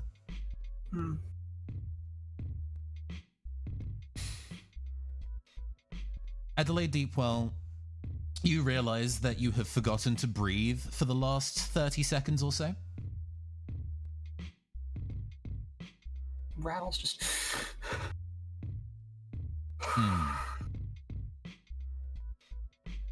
And you're back in the room. You know a great deal, many people who have passed away knowing your name. But cooler heads prevail. That mine is quite far from here. And if one of them wanted to speak to you, well, surely they would have done so by now. Can't be them.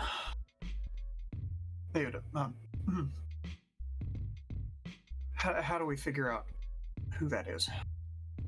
Can we figure out who that is? And on that, it whirs into life again.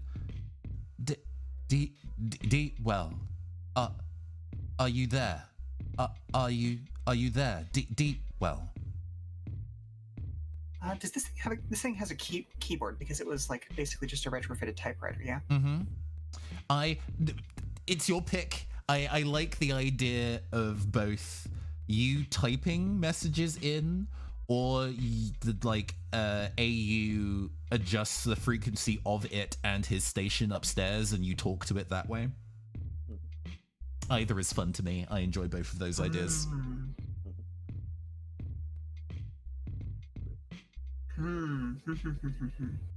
I think his first reaction is not even to think about the broadcast station upstairs. I think he just heads to the keyboard, maybe hits the return key and types in, "I'm here." Deepwell, sorry.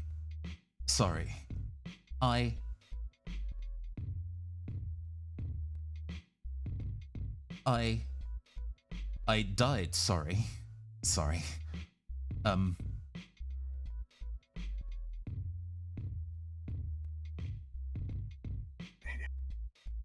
Who is this? He sort of thinks out loud as he types. I think he's one of those typists. He's not exactly at home with the thing. Oh god, I should at some point actually go and remember the names of like the districts in Blades of the Dark, but I'm so bad at canon lore.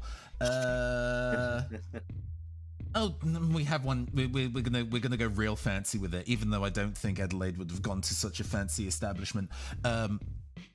White Crown University. Remember? And well, in such a fancy establishment, you were there for the paperwork that was required and for the knowledge, not to make friends. At one point, you were there to make friends, but proved to be difficult. You were from very different worlds. But there was one person who got you, at least. He'll just... Bert? Question mark? Just the letter Y. Deepwell. Sorry. I died, sorry. What? What happened? Court.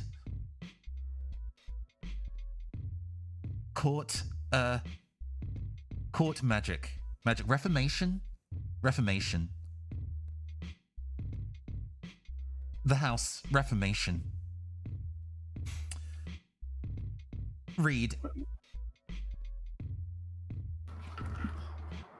You were maybe, well, would Reed, I would love Reed to go make a, well, this is possibly an investigate. Give me an investigate religion, please. I love to do that. And also in the game. Any devil's bargains? No need. Gotcha. 2d10 coming up. Hey! Solid. A house of reformation, huh?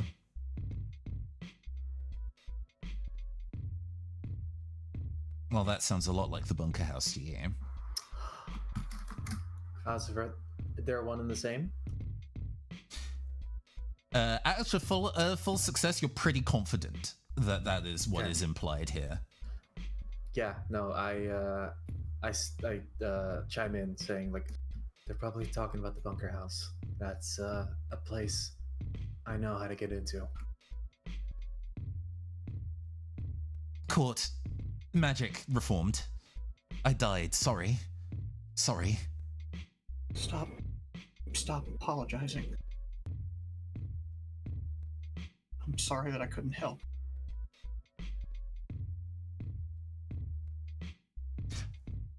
But they asked a lot, a long time. They asked a lot, a long time. Magic. I had to tell them, Deepwell. What sort of magic?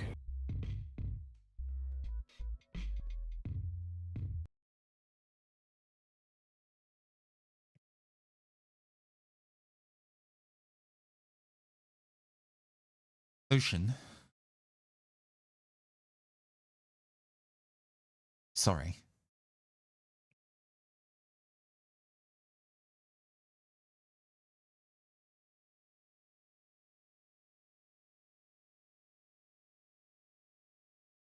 Thank you.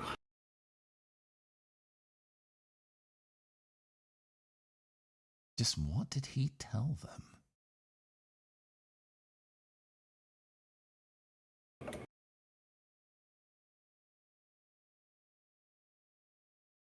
Where is Dash right now? Finishing rummaging through drawers and about to head back downstairs with fistfuls of warding talismans. You come to a room of pretty rapt and shocked looking people.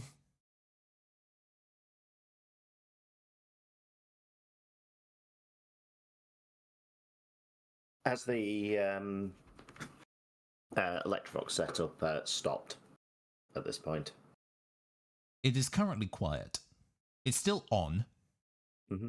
And looking through, you can, see the last handful of exchanges.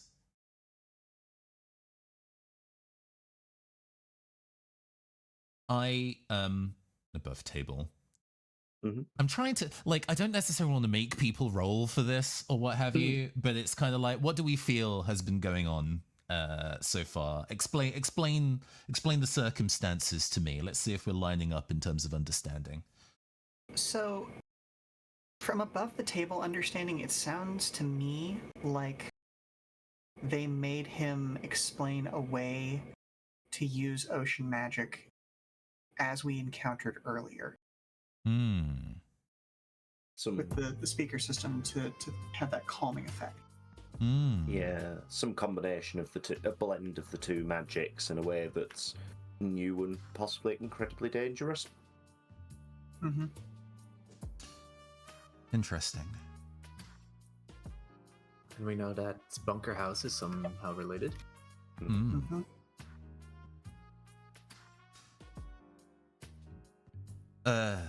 Well, it seems that I don't know. While Bert, was it? Yeah. Has managed to kind name. of connected to this thing. It seems the connection might be bad. I've never actually had a chat with a ghost before, but it seems like he's having a bit of trouble getting through. I could make some adjustments. Maybe we could have a clearer conversation. The technology side of things I can handle, but tuning into ghost communicative frequencies is a little bit outside my repertoire.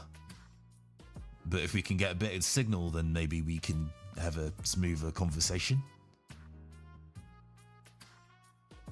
Maybe if we can get the device closer to where this entity's trapped. Also, can we just Dash just been sort of flicking through the transcription. We'll look at AU. You don't mix ocean magic and Electrovox. I mean, you've heard tales of an Electrovox feedback event. There was one reported 2 years ago. It nearly wiped half a district. Goes well without even mixing ocean magic into the round.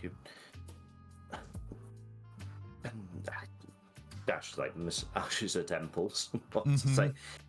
You tear a hole in the dimensions themselves. It would make the cataclysm look like a precursor,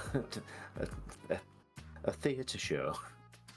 Reed, didn't you hear the other day that the Church of the Weeping Lady is broadcasting their sermons over Electrovox now? Mm-hmm. Yeah. And my attempt at, pulling at that thread didn't go so well, but there's so much, yeah. Let's hope they don't do a performance down it and it's mostly just conversations, huh? Well, I don't know if this guy is doing any demonology through the typewriter. He's looking brow very furrowed, looking at this thing like it's about to sprout tentacles and call for the deep. But that would be slapping things on it. Fish is back.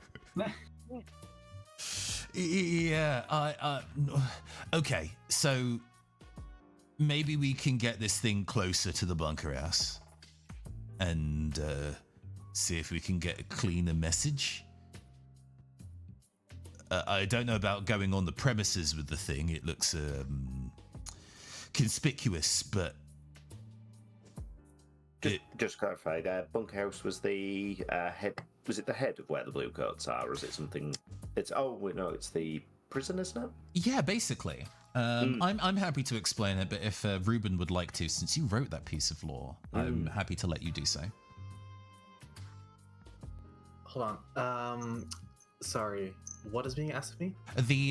Would you like to explain what the bunker house is? Yes, I would love to. The bunker house is a sort of whole house inspired American temperance movement. We're talking American temperance movement. Sort of like place where both, the undesirables of Duskfall and both the high and, morally pure are sent to cohabitate. And these, of course, will lead only in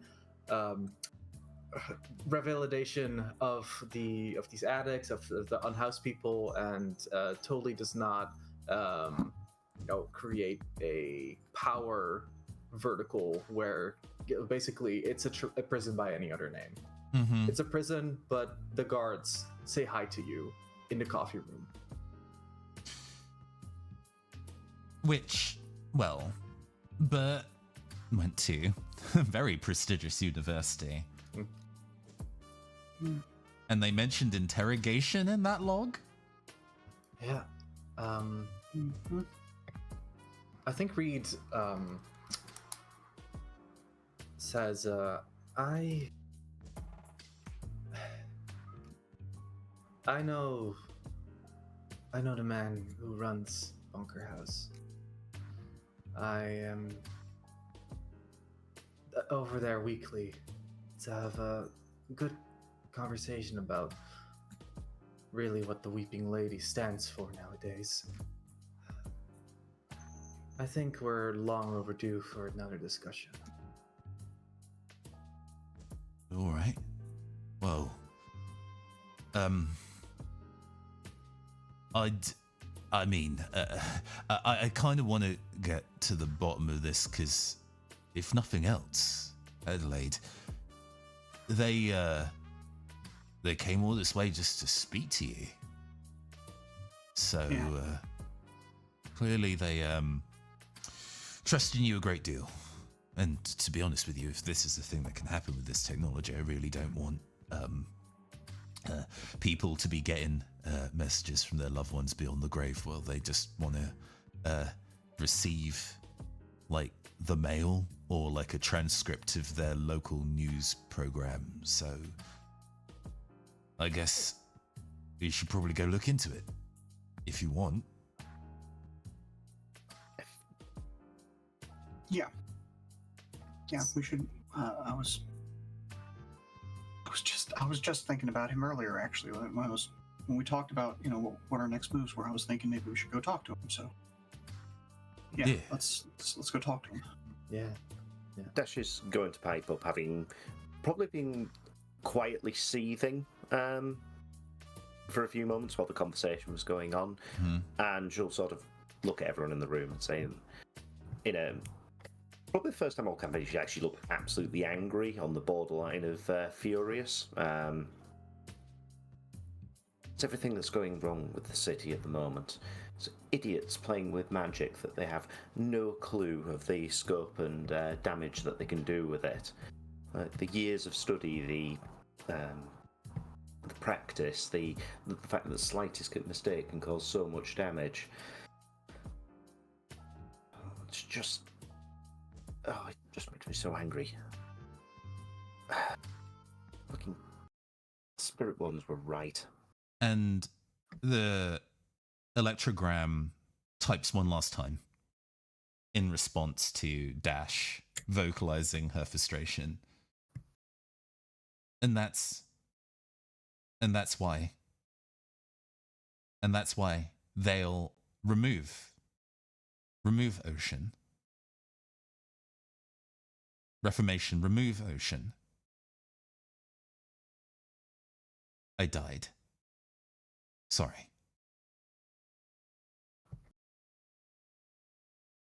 Now, we are like 30 minutes ahead of schedule, but that feels like a pretty reasonable stopping point for now, I think. Mm-hmm.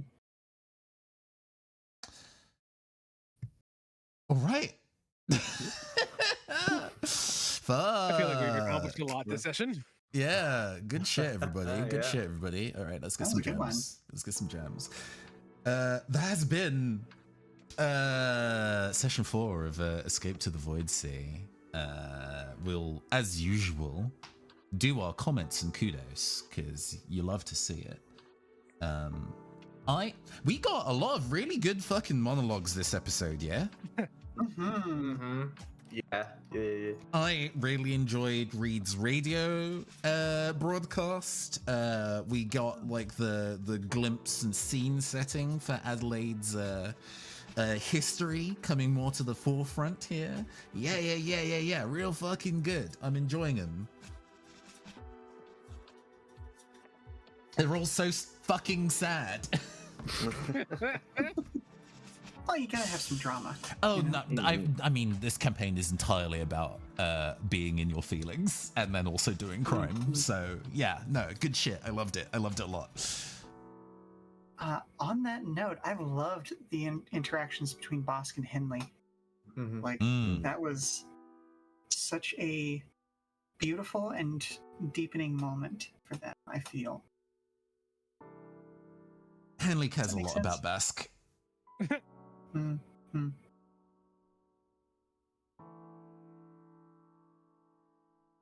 Honestly, the scene we just played I thought was pretty great and fascinating and gave so much for everyone to deep dive into. Like, whenever someone gets just rattled, which is becoming a current thing, a constant thing in this campaign, was entertaining. Yeah, no, you all separately have moments of being absolutely shook today, actually, thinking about it. We did, didn't we? Yeah. But I'm glad you're getting shook in a good way, I hope. Oh, absolutely. But yeah, my kudos, kudos. I also got to say, just the whole Forge scene. I know we talked like off air. We talked a little bit about the tone about that and making sure everyone's all right. But I think that was incredibly safely done, as well as as commented on by our wonderful GM, mildly homoerotic. So hell yeah. You gotta. I guess we each take away what we want from things. Hey, you gotta leave the shipping content open. I can't confirm it. Disney will no longer fund the series if I confirm it. So I just gotta put in enough Different subtext. things can be true. Yes, of course. No. If you genuinely wanted to explore what Henley thinks of you, have a conversation about it. But the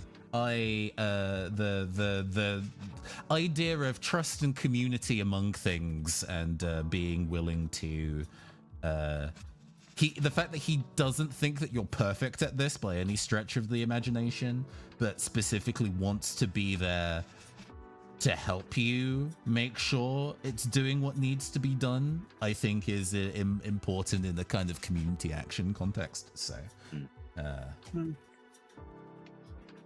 I would, frankly, from Bask, I would wonder if Henley's opinion has changed, because Bask is clearly becoming a little bit more unhinged as we go on. And yeah, I mean,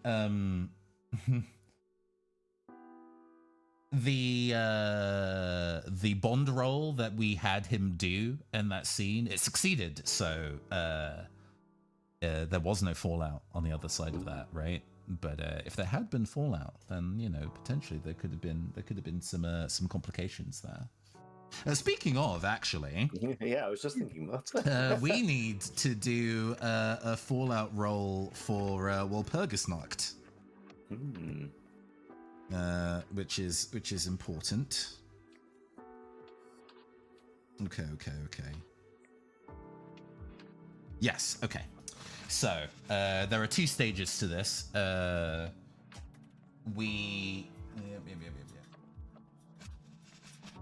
I need to do the stress.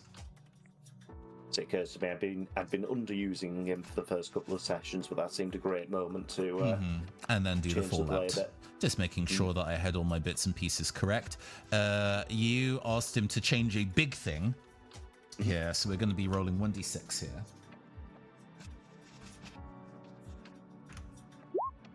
Yay. A 1. Only 1 stress. But we do our fallout check of the I do believe it's 1d12 for the I should know my own system. I should know it's 1d10. It's 1d10. 1d10. It's 1d12 in heart. That is above the amount of stress Walpurgisnacht has. So there is no fallout from you making that favor of a demon. Congratulations. How good for you. Hooray. Wow. Also, everybody has an advancement. I wanted to make sure that after you resolved the sequence with Abel Islington, that would count as an advancement. You may add up to a medium advancement from your character's like playbook in Spire, or add one of the abilities from Blades in the Dark, either or. Just a thing for you to think about now. We can obviously discuss that off air and kind of like hash out what specifically you want to take. So yeah, you can either take a minor or a medium advancement from Spire, or just one of the abilities from a playbook in Blades in the Dark. It's your choice. Fabulous. Did we do all of the kudos? I sorry if I interrupted if somebody was about to give kudos and hadn't yet. I think I was going to chip in one for Ruben for Reed, because I'm glad they got to do the speech at the end, which sorry, for the broadcast, because I think Reed needed a win. The fickle gods of Roll20 have not been kind to them, and that was it's nice to see Reed sort of their look on life, and also how things might be changing when it turns out that the church that is obviously very important might be up to some more dubious shit in the background. Yeah. They're definitely having a little crisis of faith right now. Not mostly, they just want to keep doing things with their hands. You know how it is. And hey, you can only trust your own hands. Oh, fabulous. Well, with all of that sorted, we're going to go and go and do our proper outros and let the credits roll and all that jazz. So we're just going to go whoop. All right. As we let those credits roll over the screen, we're just going to go down that line. Please, thank you so much, Sheila Onthalis, for joining us once again on Chant of the Void Sea. Where can we find you? What are you up to? So, you can find me on Twitch at Come and Go Tavern, and also on Blue Sky and Twitter. For the summer, I am streaming every Wednesday doing the main story quest for Final Fantasy XIV, as well as our regularly scheduled first and third Saturdays of the month with a couple of different tactics games. And I don't think we have any fifth Saturdays coming up, but if we do, I'll do something else, and it'll be a weird wild card sort of. Nice. Fabulous. Thanks again, Ruben, for joining us this evening. Where can you be found? What are you up to? I can be found on Urban Friend Den on both the Busky and the Twitter.com. What am I up to nowadays? No good. Absolutely. That is truly the gay agenda, to be up to no good. Thank you so much for joining us once again, Tom. Thank you. Not very much on the socials, but I'll be hunting around UK Games Expo as well this year, trying to spot any board games that have been separated from the pack and need collecting. Yes, come find us and say hi. We're nice and very cool and very sexy. Come say hi. And I know that you cannot be found, the enigma that you are, Captain Comic Geek, but thank you so much for joining us once again. Challenge the internet. That's how they find everyone. That's what happened with Baby Reindeer just now. True. I did just watch that through the other weekend. Jesus fucking Christ. A pleasure to be here. Glad to help contribute to the story. It is definitely very fun. I'm so glad you're enjoying. With all that done and sorted, we're going to be raiding on currently Roll for Good is live. They regularly support a pretty wide variety of different charities with tabletop RPGs. They are very coincidentally playing a new game called Not Yet, which is a 2-player romance game, and they are playing a scenario that I wrote for it because I was a Kickstarter backer reward, like an add-on reward. Donation goal. I forget the term, but yeah, I wrote a sci-fi scenario for them. Stretch goal. Thank you. So they are being like a retro 60s kind of like space soldiers. If you read the comic, oh no, if you read the comic Saga and you've played the video game Space Channel 5, then you will get the energy of the scenario I wrote. So we're just going to go and pass that on to them now, please. Everybody go and give them well wishes. I have been your androgynous android game show host from the future, Nathan Blades. We will return to being on hiatus for the rest of this month. But please do, thank you for joining us, and please do say hello at UK Games Expo. And we will see you in the future. Farewell, goodbye, goodbye. Bye. Bye. Bye.